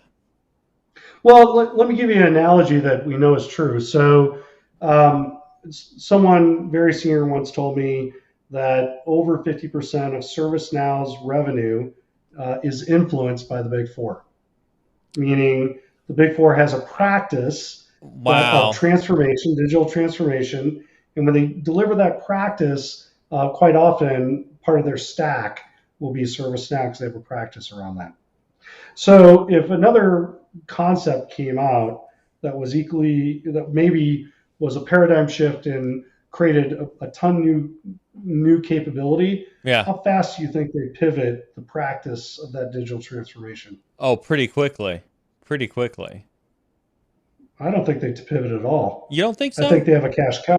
No, I don't think that. I think aircraft carriers turn, but I think they turn on a dime. They don't turn on a dime. They don't turn on a dime, but I mean, I think we saw this with, they still do, what's the stuff that the Big Four does all the time, right? With SAP, with Oracle, they still do all that work. I guess that kind of proves your point, right? Is that they haven't pivoted away from, doing a lot of that cash cow type of implementation work that's out there. Look, I don't want to over rotate on that too much because, in enterprises, large scale enterprises, moving an IT system from one system to another is bloody work. It's terrible. It's very difficult, right? And so, that change of moving an IT system from one database to another database, that's a really big challenge for a lot of organizations, and that's why you kind of see all this legacy stuff all the time. So I don't want to over rotate on that, but I do think that in order for threat informed defense to become more of a household name in enterprises at the more senior level, that a practice has to be built around it, and that organizations that are there to deliver best practices into these folks have to be able to deliver that as well. That makes sense. Real quick, we're about to do the giveaway. We're actually about to do 2 giveaways real quick and get into some of the questions. I'm sure the mod team has got tons of questions put up. Now's a fantastic time. Make sure you get those questions in. We'll get those added to the queue as well. But before I get into that, it looks like Mr. Maz super chatted really quick and said, who else wants one of those vests? Apparently, you have a massive fan base for the vest that you're wearing today. There you go. For defenders. We may have to have a conversation about you shipping me a couple of those that we can give away on stream, because apparently there's a bunch of people that want that on there. Actually, real quick, hold this question real quick, Carmen. I want to talk about the giveaways super fast before you push that question up there. I want to thank Carl. I want to thank AttackIQ for their 2 giveaways for tonight. We've got 2 that we're going to do. There's an internship, and then there was a surprise one. I'm actually going to save the internship to last. But Carl, I think the other giveaway that you all were going to do is something that's pretty unique. Something that if I remember correctly, you guys don't have this capability that you offer out to anybody else. You're doing this exclusively for the cyber insecurity community, and I'm talking about this cyber range access that you're given to a lucky winner here tonight. That's exclusive for us. Nobody else has access to that, right? That's 100% true. Can you talk a little bit about what that cyber range is? Yeah, so AttackIQ, obviously we own and operate our own SaaS cloud from a product perspective, and as a result of that, we use something called Terraform to terraform all kinds of different things. And so we kind of became experts at Terraform, and we have the ability to terraform what we call cyber ranges, which is basically a massive number of computers, assets that are configured, Linux and Windows, all versions, with an entire kind of cyber defensive stack. So, from Splunk to Carbon Black to Squid proxies to PAN next gen firewalls. I mean, pretty much everything is in there from a stack. And then we also provide a tenancy of our software, which allows you to emulate, over 3,000 different Python classes that are tied back to MITRE ATT&CK and a bunch of different things. And so you can VPN and see both sides of it. So you can look at, the operating system side. You can do whatever you want in these cyber ranges, just like you would if you were a cyber protection team in DoD going into a cyber range to exercise TTPs and be able to understand from a detection engineering perspective or a control perspective what's happening. The added benefit is we add a full licensed version of our software into the range, so you can use that as well. Awesome. And we truly do appreciate you for that. That's something that's awesome. And so I'm going to ask SecIT guy now to go ahead and run the giveaway for the cyber range. Carl, you just need a person's name and an email address, I take it, to get them access to that's it. So make sure you're in Discord. Hit that exclamation with Discord if you haven't already. Make sure you're in Discord. You're going to message Carmen Mod when your name is announced as the winner with your name and your email address, and we'll get that over to AttackIQ, and you can get your exclusive access. This is something that's only offered here on the Cyber Insecurity channel, and so thank you very much for that. And then with that, we'll go ahead and push a couple questions up on screen. Looks like we got one from Dev Nolzen that says, does AttackIQ have any plans for some blue team training to use MITRE? That's a great question, and we do have a pretty robust roadmap of courses coming out. So let me tell you kind of the three things that we have coming out over the next 6 months from a genre.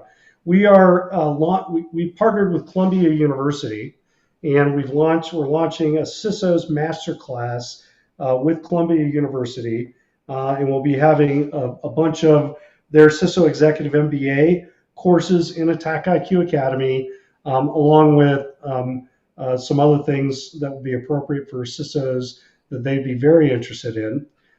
Just so you know, in exchange for that, we are providing our entire Purple Team curriculum to Columbia University, and all those CISOs that are taking that executive strategy courses will learn how to Purple Team with those courses. So that's pretty cool. So expect to see a lot more from us on the management side, and for Director SecOps, as well as for CISOs, and that will be focused on threat-informed defense and strategy.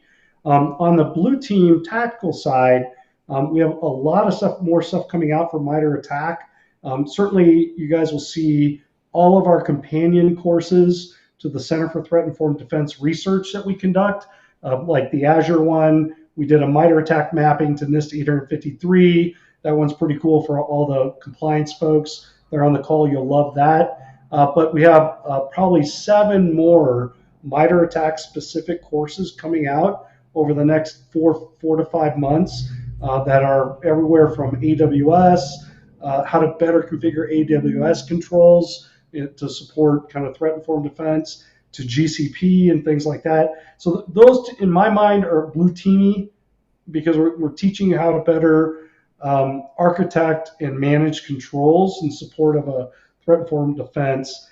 And then the third one is going to be more around kind of cyber protection teams, is probably not the right term to use here, but we're going to start teaching more offensive type of capabilities, but it will be directed or tied to blue team operators, not red team offensive people.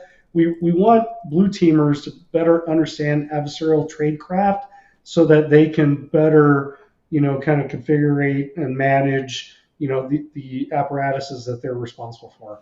So that's the best way for me to answer that. I think that's awesome. And for those who are interested, right, you can go to the AttackIQ, you can go to academy.attackiq.com. You can also hit !AttackIQ in chat, and you'll get a link that's there for that. If you look, if you talk to folks in the community, either on Discord or in chat, the MITRE stuff that the AttackIQ team has done in Academy is hands down some of the best stuff that people have. I literally saw somebody in Discord the other day where they thought that they knew a whole lot about MITRE, went and took the MITRE stuff on AttackIQ and learned a whole bunch of stuff that they had never even knew existed out there from a MITRE perspective. And so it is top-notch type training. And again, it is 100% for free. That's the benefit of having, the access to the Academy stuff. It is 100% for free. And so when we talk about that free training, why are you not out there doing all of the stuff on Academy when it is completely and totally for free? SecIT guy, one of our resident mods, as well as INE's cybersecurity content director, says, wouldn't attack flows be the operational form of the diamond model for intrusion analysis?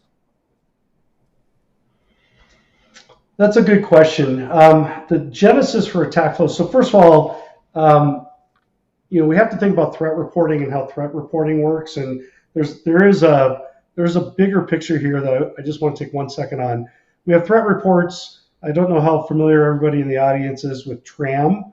Okay, it's probably worth covering. Yeah, it's a very interesting tool. TRAM 1.0 has been deprecated, but it is in the GitHub repository. But its ability to ingest threat reports and actually parse, pulling out all the MITRE ATT&CK TTPs.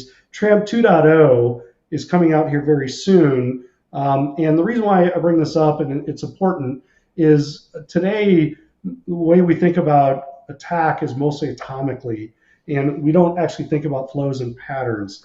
And so what we have to build right now, what we are building, is an action-oriented object model for modeling attack flows, patterns based on graph technology. I know this is getting a little deep, but my point is, you have to decide what is the output of attack flows. What is it that we're trying to produce?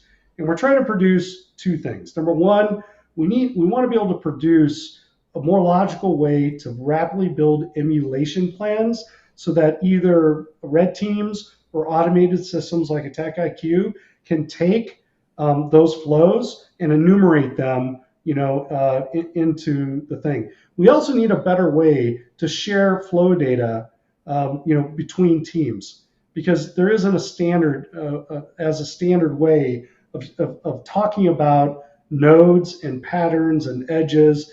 And then the second part of this is from the analytics, which goes into your question, which is how do we take these graphs and basically put much more advanced analytics on top of them so that we can do some predictive analysis based on things that we're seeing. And that's probably, and I'm not an expert on the diamond model, but that's at the point that we have finished our action-oriented object model for modeling flows. That's probably, the next step is for us to figure out how it fits into these other models.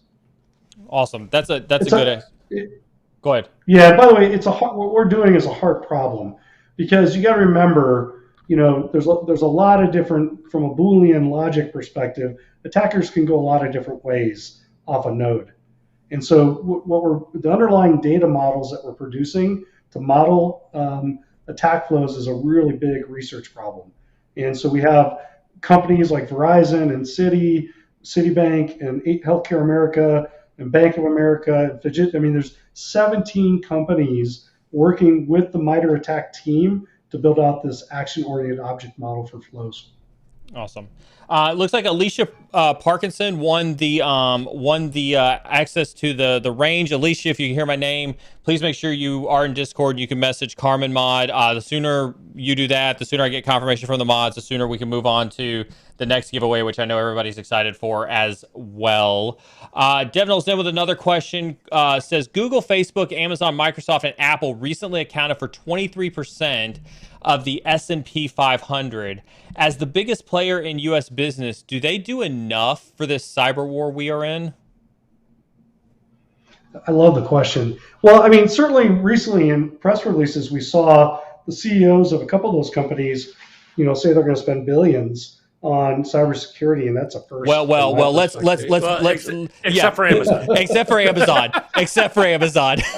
I said some of them. I didn't say all of them. I said some you were of them. way too nice. Neil and look at Amazon's helping us go to space. Amazon's helping us go to space. I like that. And they're graciously letting us watch their content. Their security awareness content, mind you. Yeah. So look, I want to see another one of those. I do want to, this may be contentious, and Neil, I know if it is, you won't let me get by with it, but I'm kind of proud of our Microsoft folks. I mean, 10 years ago they couldn't spell Jeff security. hates you now. Jeff hates you now. And now they're a 1,000-pound gorilla. I mean, but it's their job to raise the security watermark, and then they stay stagnant for 3 years. Yeah.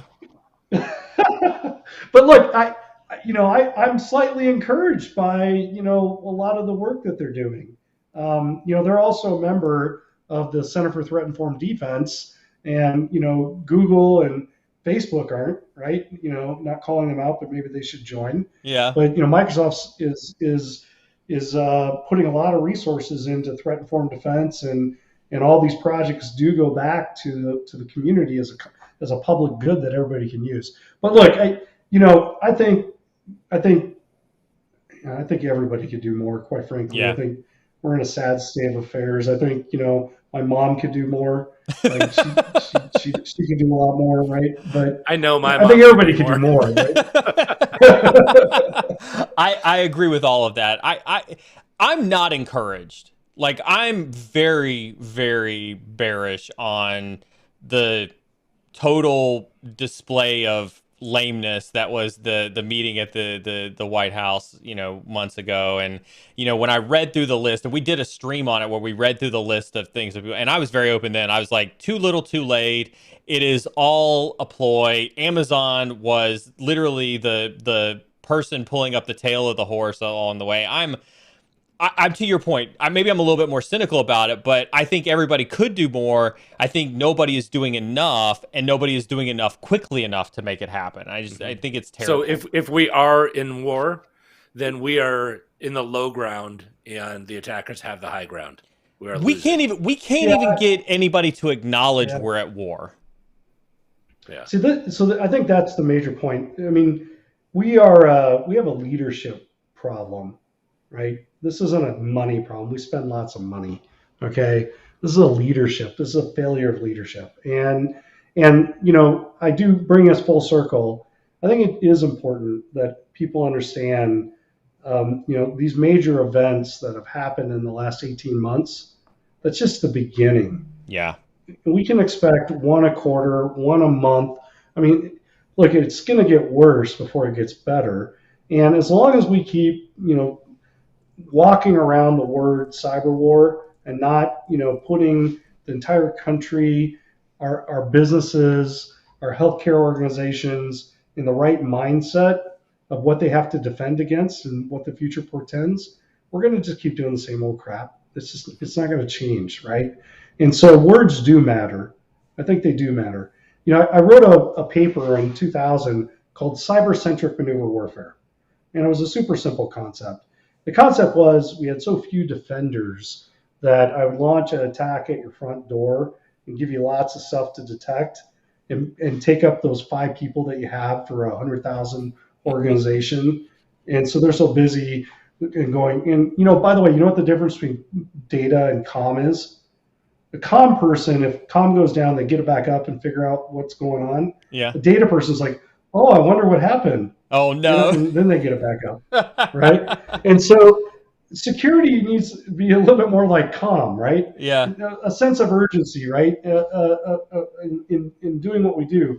But I think we have to change the conversation. And in doing so, that will help us, establish the type of leadership we need to lead, for what's coming. Winter's coming. Winter is coming. All right, so I did get word in my ear that we did get the winner for the range access. Thank you so very much for being prompt and responding to Carmen for that one. Congratulations again to Alicia for that one. Looking forward to hearing your feedback on how access to that range was. All right.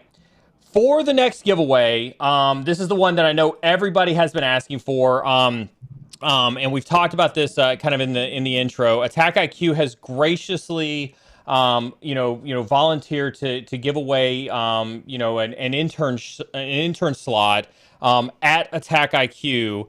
This is something that obviously takes a lot of effort, a lot of movement on AttackIQ's part. And so my ask to the community before I turn this over to Carl to explain what this internship would be like is please do not enter this raffle if you are not utterly serious about pursuing this internship and making it something awesome. And with that being said, Carl, do you want to talk a little bit about the internship that you all are willing to offer? I do, and I want to first just talk about AttackIQ because I think if you want to come be an intern here, you gotta know what we're about and who we're about, and we're very much a mission centric organization, and our mission is everything that's important to us, and our mission at AttackIQ is to make the world a safer place for compute, and it takes a cooperative effort to do that, and that's why we did AttackIQ Academy. That's why we give advanced cybersecurity education away to the world for free with over 22,000 students globally in 180 countries. And we have, content's king, and we'll continue to invest and produce hard-hitting cyber courses to help people, whether they're at the beginning of their career or somewhere along the way of their career. CTID is another area of massive investment for us for the public good and working on things, making MITRE ATT&CK better and be able to operationalize it more and thought leadership things around threat-informed defense. So this is the type of company we are. We are a product company. We do have customers that represent the global 1,000 out there today. And what we're looking for this internship person is to come in and be what we call an AttackIQ cyber emulation support intern, working with our customer success and support team, working with these great corporations as they work on building and executing adversary emulation plans in their environments. Some of these organizations have 200,000 desktops, right? And then working with them on helping them implement kind of this threat-informed defense strategy, which is about making better decisions predicated on data and telemetry and thinking like the adversary. So I think this will be a great opportunity for someone who is coming up and would like to get into an organization, learn about both the offensive and defensive side, and build skills and communicating and interfacing with some great folks out there. And just because I know there's going to be a lot of people ask, let's take a look at a couple of the logistics ones before I ask SecIT to run the giveaway. Is it U.S. only or is it international? No, this certainly can be international. And just so everybody knows, AttackIQ is a U.S. company, but we have offices in Barcelona and Argentina and Sydney and London. And so this is a remote position, but it absolutely can be an international person as well. And is it paid or is it unpaid? It is unpaid. Okay. All right. So with that being said, I'll ask SecIT guy to run the giveaway now for an internship with AttackIQ. And again, I want to thank Carl and thank you and your team for doing this for us in the community. And I do truly appreciate the efforts that that you all have put into giving us this giveaway. And again, please don't put in if you're not serious for this. When we think about what this looks like from a career perspective, just so that you understand, like this is the type of role where you're going to get hands-on experience, in a cybersecurity organization, working in a breach and attack simulation. And so if you're an aspiring penetration tester, an aspiring red teamer, an aspiring purple teamer, right, or even an aspiring blue teamer, this is a fantastic foot in the door opportunity for you. Carl, I didn't ask you this one. How long is the internship good for? How long are you going to keep the interns for? It's good for up to a year. And by the way, if someone has a full-time job and they still want to do the internship, that's okay too. There you go. We can work around that, right? There you go. There's that type of flexibility. That's awesomeness.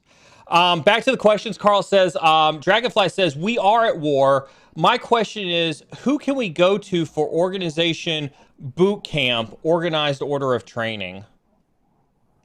That's a good question. So look, there's a lot of different ways to answer this because it just depends on who you are and what you do and what level you're starting at, right? For me, I think we wrote a book called Purple Teaming for Dummies. We also wrote a book with the MITRE Attack team, which is MITRE Attack for Dummies.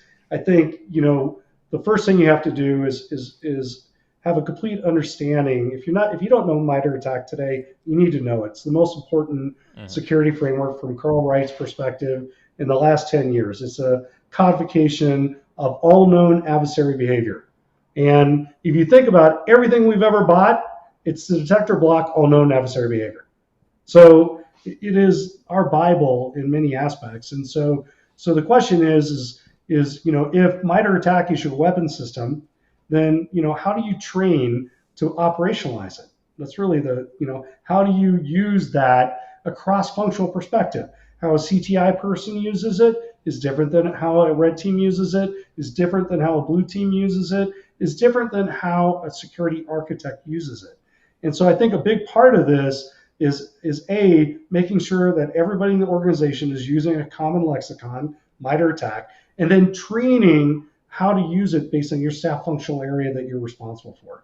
And then the higher level order concept is put purple teaming into the mix, which is about the workflow and how people task organize to leverage this cross-functionally. I hope that answers the question. I think that's a good way. I mean, I think what you're basically saying is really start to take the concepts that you're talking about from a purple teaming perspective, a MITRE Attack perspective, and build your own boot camp to get your organization into shape to do that. I think that's a fantastic way to answer that. Yeah, I don't mean to keep pimping AttackIQ Academy, but it is good. And all these courses are in there. We'll pimp it for you. We are huge advocates. We'll do that for you. Yeah, we're huge advocates. Yeah. I can't. And by the way, for those go ahead. For those that don't know, we designed this in snackable 75 to 90-minute courses. Yeah. So it's a lot of them have hands-on cyber ranges and stuff like that. So it's not just death by PowerPoint. Lots and lots of labs. We teach MITRE Attack Navigator. We have a new course coming out for TRAM 2.0. We've got, so it's you're going to find the resources you need in there. And then if you don't find it, somebody asked a question earlier about the blue team thing. If I didn't answer that question right, if there's something we're missing, we love to get feedback from the community on what additional training you'd like, and we'll put that into scope. And we've got great instructors that can teach that. So. And I want to remind people, like, the reason that we don't mind pimping it out is because it's free. It's free training, and it's so beneficial. It gives you, to Carl's point, MITRE, like Jeff, I know that Carbon Black has MITRE all over everything inside of its products, right? It's something that is in almost every product from a cybersecurity perspective that is out there. If you're on an attacker side or you're on the defender side, MITRE is ridiculously important. And so to get free quality training, we'll pimp that stuff all day long because it's definitely worth it. Alicia, congratulations on winning, says, so do you think corporations like Amazon, Facebook, Google will then lead where cybersecurity is going? I think we've kind of answered that a little bit with the Microsoft one, but I don't know if you want to elaborate on that one, because I know Microsoft's not in that list. Yeah, no, but here's what I'll say is cloud is I don't know any company doesn't have a cloud first strategy now. Yeah. Right. And so by that very statement, that's where all compute's going, or most of it.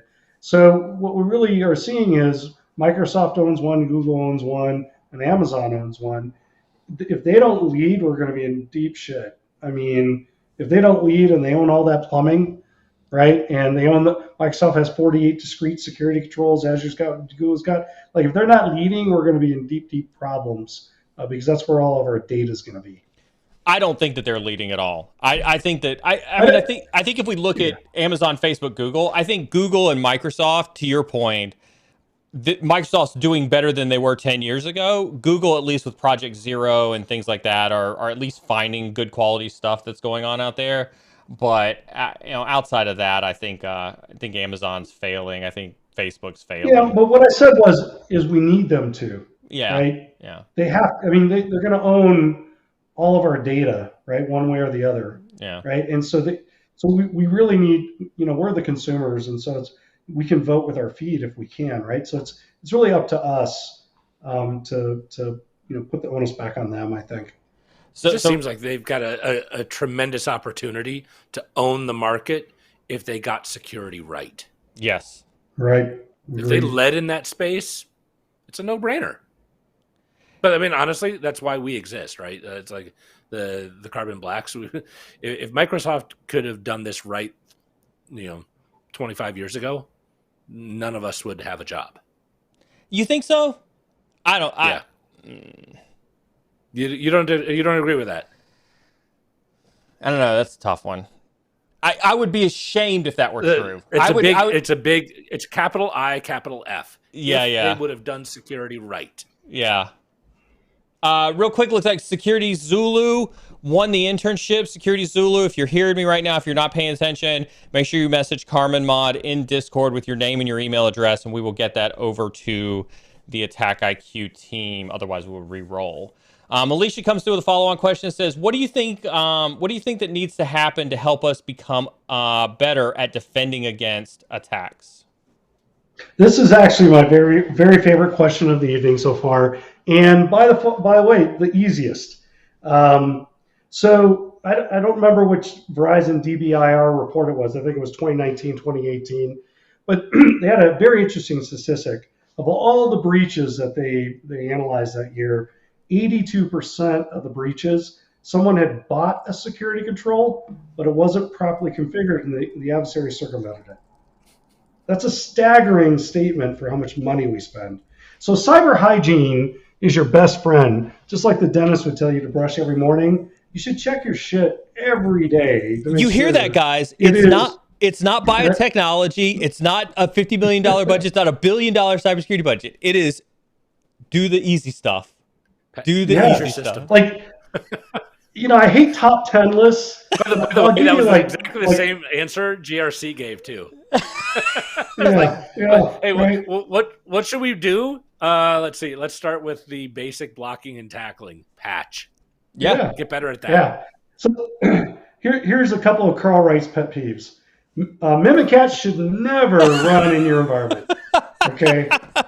There is no IT reason. There is no legitimate IT reason for Mimikatz to run. That's right. And configure 2008, that shouldn't run either, right? Things like that. That should not happen. So check it out. See if it works in your environment. You might be surprised. Another example is, adversaries love to live off the land. They love it, right? Why do they need to use anything when they can use what you got? So, unsigned PowerShell. Yeah. Like, how does anyone let someone use unsigned PowerShell, and how does nobody ever alert on unsigned PowerShell? Like, I just don't get it, right? So there's just these things you can go do that if you just stop these 10 things, literally the adversary will hate you. Yeah. They will really not like you very much. MFA. You need to write an article, Carl, that says top 10 things of how the adversary will hate you. Like, what are the things you should do to really piss them off? Yeah, I think AttackIQ Marketing is listening. I'm sure I have a new task tomorrow. Sorry about that. Welcome to the Cyber Insecurity stream. Carl, by the way, just declined my LinkedIn invite. Dude, you're on LinkedIn? Oh, that's cool. I can't tell if that was like a cyber paranoia you're on LinkedIn or like a do you know how to use LinkedIn. If he's a sales guy, he probably had somebody set it up for him. So, I mean, there's that. Whatever. BSEC says, so should CISO be technical and BSO be the non-technical? I know most companies will not be able to have both, but as a business, do you look at the two and decide what's best? So for those who don't know, right, CISO, Chief Information Security Officer, BISO is Business Information Security Officer, and in some companies, they do have both of those. Yeah, I think it's super helpful to look at the evolution of the CIO. the CIO didn't used to get to sit at the big boy table either, right? And they had to over the years because they had this thing called ROI that really became a big thing. Annoying thing. BSEC is dying in chat right now. BSEC is dying in chat. He hates hearing that. Every single time we have somebody on here and he asks a question, he hears ROI, and I know that it is destroying him inside now. I'm so sorry. Asking questions about it though. Yeah. So when I see this question, and this question, should the CIO or CISO be technical, and then this other second part. The reality is I came up from a very technical background, right? Mm-hmm. Then I put on major, I got a lobotomy, and then I lost all that, right? But to your snarky comment at the beginning.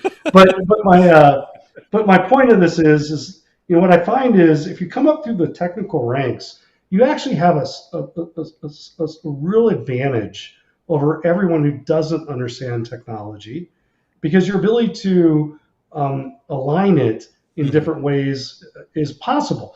But if you never make the leap, if you never have taken a management of information technology course, if you've stayed down in the ones and zeros and you don't understand kind of some of these CIO level things, you're probably going to have a hard time kind of you're going to be that technical CISO, right?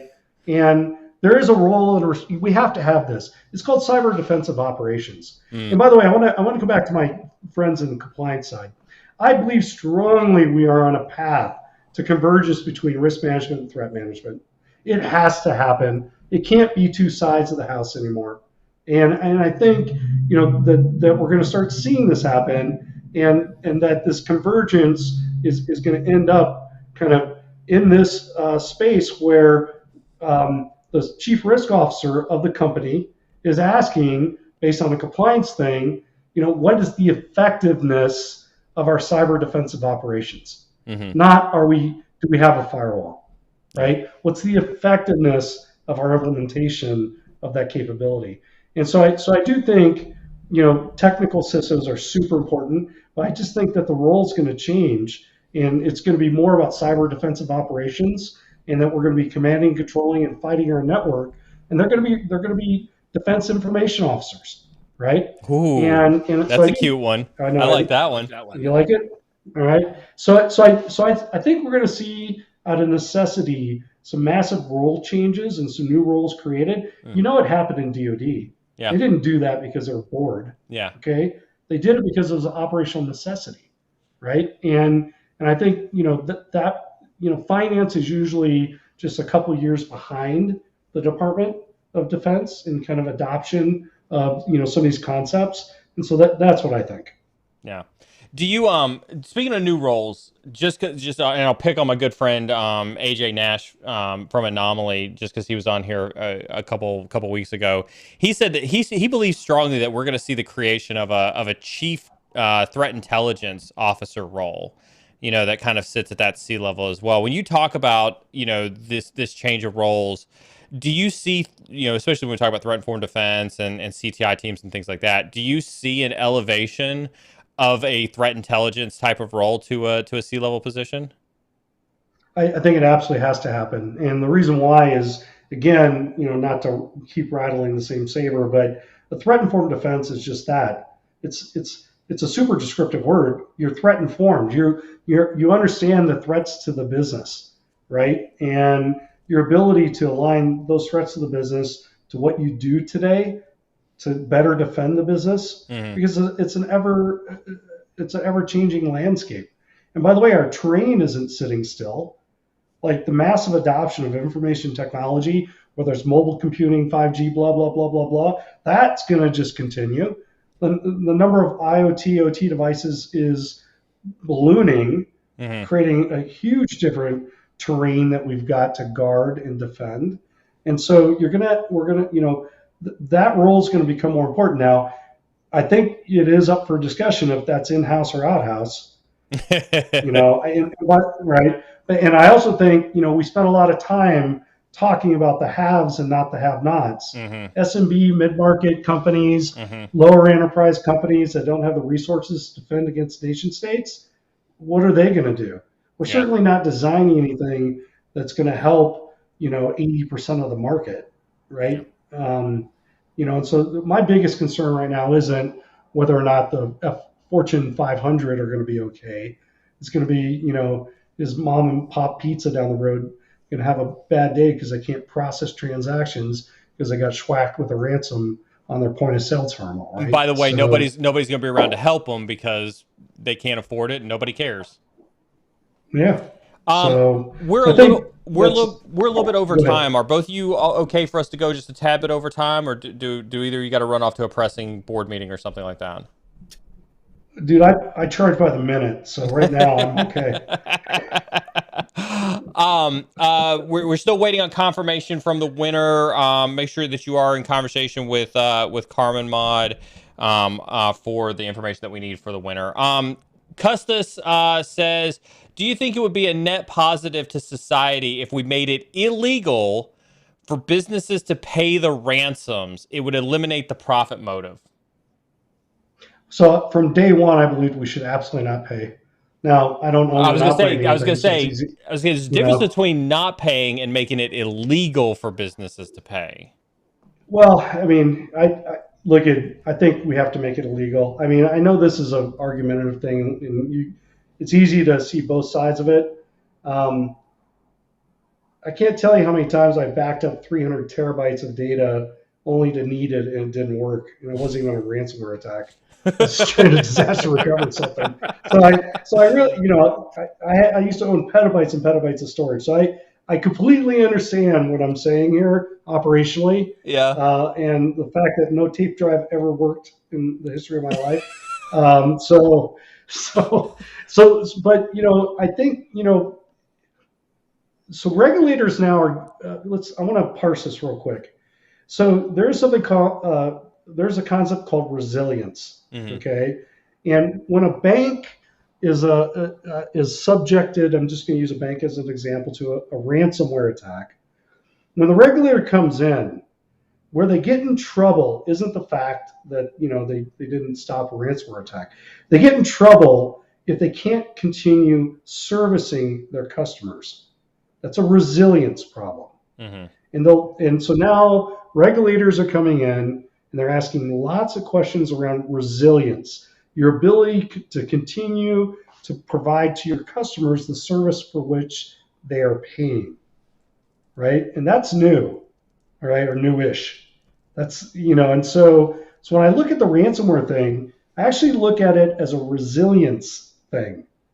And so I think what you're going to find is the regulator is going to put a lot more teeth into resilience and fines into resilience, and it may have the same impact before the adversary actually, is successful with a ransomware attack.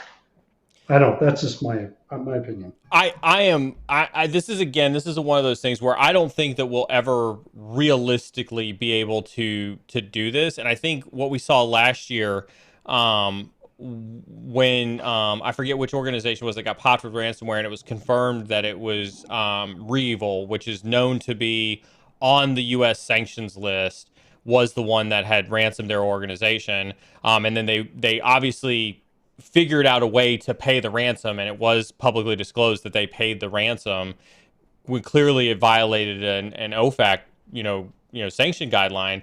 Just shows how these corporations are somehow talking to entities who are governing whether something is illegal or not illegal, and finding loopholes that say, yes, you can pay this ransom and not go to jail for it. And I think that shows that we will never get to a state where paying ransom is illegal. Yeah, again, that's why I think the regulators will come at this from a resilience remit perspective versus a you can't pay it perspective. People get fined before it actually happens, which, by the way, I'm okay with. Because it's not that I'm not fine with them getting fined, but the fine isn't enough. We do not slap companies hard enough. So many loopholes in it. so many loopholes in it. We do not slap companies hard enough for their I do like transgression. the concept you were bringing up earlier of, hey, this fine goes into escrow, and you lose it over time if you don't improve. Yeah. I do like that one too. All right, last question for tonight, and then we're gonna send you off along the way, Carl. Stuns and Roses says, question: with how things are on the cyber landscape, how long before you think a cyber defense department will be a requirement for even smaller organizations? I think this goes back to your SMB and mid-market ones as well. Yeah, it's just so unfair. I mean, again, going back to the asymmetric aspect of the war, for every dollar the bad guy spends, you have to spend 100. And your mom and pop pizza shop, they're not operating on huge margins there. And so I do think our federal government's responsible for security, national defense and security. And again, I think our federal government, regardless of who's in, has done a huge disservice to the American public by not providing more resources to small, medium businesses to help them deal with nation state attacks and things that are going on that. And it doesn't need to be hard dollars. It can be training. It can be education. It could be, and I'm not saying there's not things out there, but their outreach sucks. I mean, I don't know if you guys remember in the 80s, again, dating ourselves with old guys, but the CIA was so concerned with dollars coming from Russia and China investing in U.S. businesses that they had an entire campaign that went around to small, medium, and large businesses to educate them on not taking dollars from foreign entities from an investment perspective. It was a massive campaign because of the Cold War. Yeah. And, we have to reinvigorate, again, what's old is new. Like, we need to reinvigorate some of these government programs. And then the other side of it is like K through 12 education. I mean, I don't mean to jump around. It's a joke. It's a freaking joke. And, any education or entity is a joke. Our kids could be so much farther along, if we really got focused on teaching in schools and not doing stuff. And I don't mean to go on something here, but we have a real opportunity here. The kids are so smart today. What my son can do, at age, 16, 17 is 90 times better than what I could do at that age, right? And again, I think, when we look at the future business leaders, whether they're SMBs, mid-market, or enterprise companies, if they come up through a school system that's taught them some basics on cybersecurity and how to be a good, community member in cyber, how far would that go? To kind of how people are dealing with things today, just as an example. Oh, I think that's fantastic. I want to thank you, Carl, on behalf of my community, on behalf of Jeff, for your time here on stream tonight. The floor is yours if you'd like to say good evening to our community before I send you along your way. No, just a big thank you. And, look, I really enjoyed this, and I love the forum. One of the things I like to do just as a speaker is to mix it up a little bit and throw some contentious things out there. Hopefully I didn't rub anybody too hard. That is hard for Neil to deal with because he's so non-contentious. Neil's I've learned he's such a sensitive dude, and I really like that about him. Fragile flower, really. Fragile flower, truly. I'm going to cry after this stream because of all the things you said. Yeah, but big thank you to you and Jeff, though, guys. Thank you. Thank you, Carl. I'm going to send you along the way. You and I can sync up later. Thank you so much for your time tonight. Wow. That was awesome. I love him. I do, too. I had to become a salesman. I was like... That was like the best guest ever. I thought he had you when he started trashing on me. That was definitely frosting on the cake. All right, Jeff, you know what time it is. 3 major takeaways from tonight on your side. Honestly, I'm going to boil it all down to one. Okay. We are at war. Yeah. Let's start acting like it. I like it. And, we can't pussyfoot around this. We are at war, and that is going to dictate all of our other decisions. Absolutely. 100% agree. Hey, I did want to say one thing. I posted it on LinkedIn. Shout out to you. Thank you. You are so right I was going to love doing streaming with you, and this has been fantastic. So we're just over a year in, and I've had a blast. So thank you, dude. A high five you through the camera. You've been a good friend of mine for well over 5 years now. For those who don't know, I did try to sucker Jeff into this a year ago, and I told him, I said, come on, it'll be fun, you'll love it.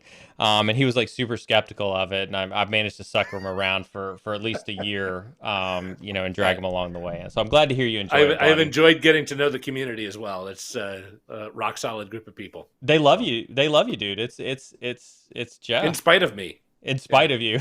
Make sure you hit exclamation point guest. Make sure you hit exclamation point guest to get access to Carl's socials. Hit exclamation point old guy to get access to Jeff's socials. You can always catch Jeff and I here every Wednesday. Jeff, I'm going to send you along your way. I'm going to talk to my community for a little bit, and I'll see you next week. Awesome, fantastic stream, everybody. Thank you all so very much for tuning in tonight. Just a couple of administrative notes. I want to thank all the folks who signed up for memberships during the course of this stream. We did just do our September resume review. So for those new folks who signed up for the Narwhal Prime membership, make sure that you get your resumes ready and into the resume review channel for the October review. Get those in early because we will start at the top and we will work our way down to those. If you did sign up for a basic mentorship, if you get your, tomorrow's going to be the 30th. I'll tell you what, if anybody who signed up for basic mentorship gets their resume in and LinkedIn in by tomorrow, you all will get your video reviews for tomorrow for September before the end of the month, and then we'll roll it over into October and we'll start over anew. Don't forget, we do have an off schedule stream tomorrow night. We have Tom Kellerman from VMware Carbon Black, so another former military person, also former government. He spent time at the Secret Service. We're going to be talking about cyber insurgency, so think of this as a carry-on from tonight's conversation, but looking at it from a vastly different perspective with Tom. And so I'm super excited to have Tom on tomorrow night talking about cyber insurgency. And we will, of course, I did get the information for the giveaway for tomorrow night. Should I tell you what the giveaway is for tomorrow night, or should I let it be a surprise?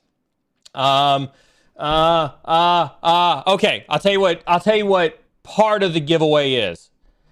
There's two things that we're going to give away tomorrow. One of the things that we're going to give away tomorrow, and I'm looking here, I'm trying to stall while I try to decide what I tell that we're going to give away tomorrow. We're going to give away a Theragun.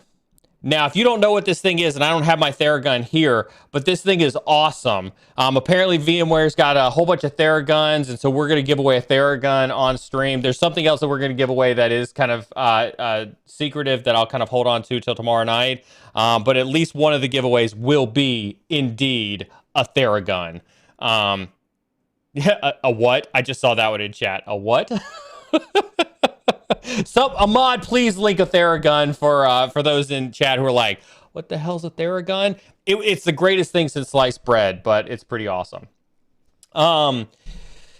Don't forget Friday morning, Tea with a Hacker. And then don't forget that we are rolling into next week. Don't forget to make sure that you've canceled your Twitch subs, because starting on October 1st, there will be no more Twitch streams from any of the streamers. Make sure that you have your Discord names associated with your YouTube, especially if you have memberships. We saw somebody ask earlier, how do I make sure that I can get access to sub chat inside of Discord? You have to make sure that your YouTube account is synced to your Discord account. You can hit that exclamation point subscriber in Discord to get instructions on how to do that. Come and hang out with us in sub chat. We're always in there. It's a way to extend the conversation, get some extra time with me on a more personal basis outside of the stream, especially if I missed your questions. Don't forget to hit that exclamation point socials. Hit that exclamation point socials and make sure you're following our socials. Yes, to include Instagram. We post stories on Instagram. We post stories on YouTube. We post stories on Twitter. We post stories on LinkedIn. We do this so that you all still have opportunities to ask me questions about all things cybersecurity whenever we're not streaming, because I know we don't get to every single question on stream. My final ask of everybody, and then we'll sign off for the night. If you enjoyed parts of this stream, please make sure you're using the clip function of YouTube to take the anywhere up to 60 seconds worth of clips that you enjoyed. We did create a channel in Discord for you to share those clips that you liked from the stream. Do that. Those clips help us when you find those little nuggets of information that we can then turn those clips around and share those out with folks out there in the world so that they can benefit from the knowledge of this stream. And so that is my ask of everybody there. With that being said, thank you all again so very much. I appreciate everyone for our entire community. And listen, whether you're on the red side, whether you're on the blue side, whether you're still deciding, there are no sidelines here, Cyber Columbiana. Keep learning, and I'll see y'all on Friday.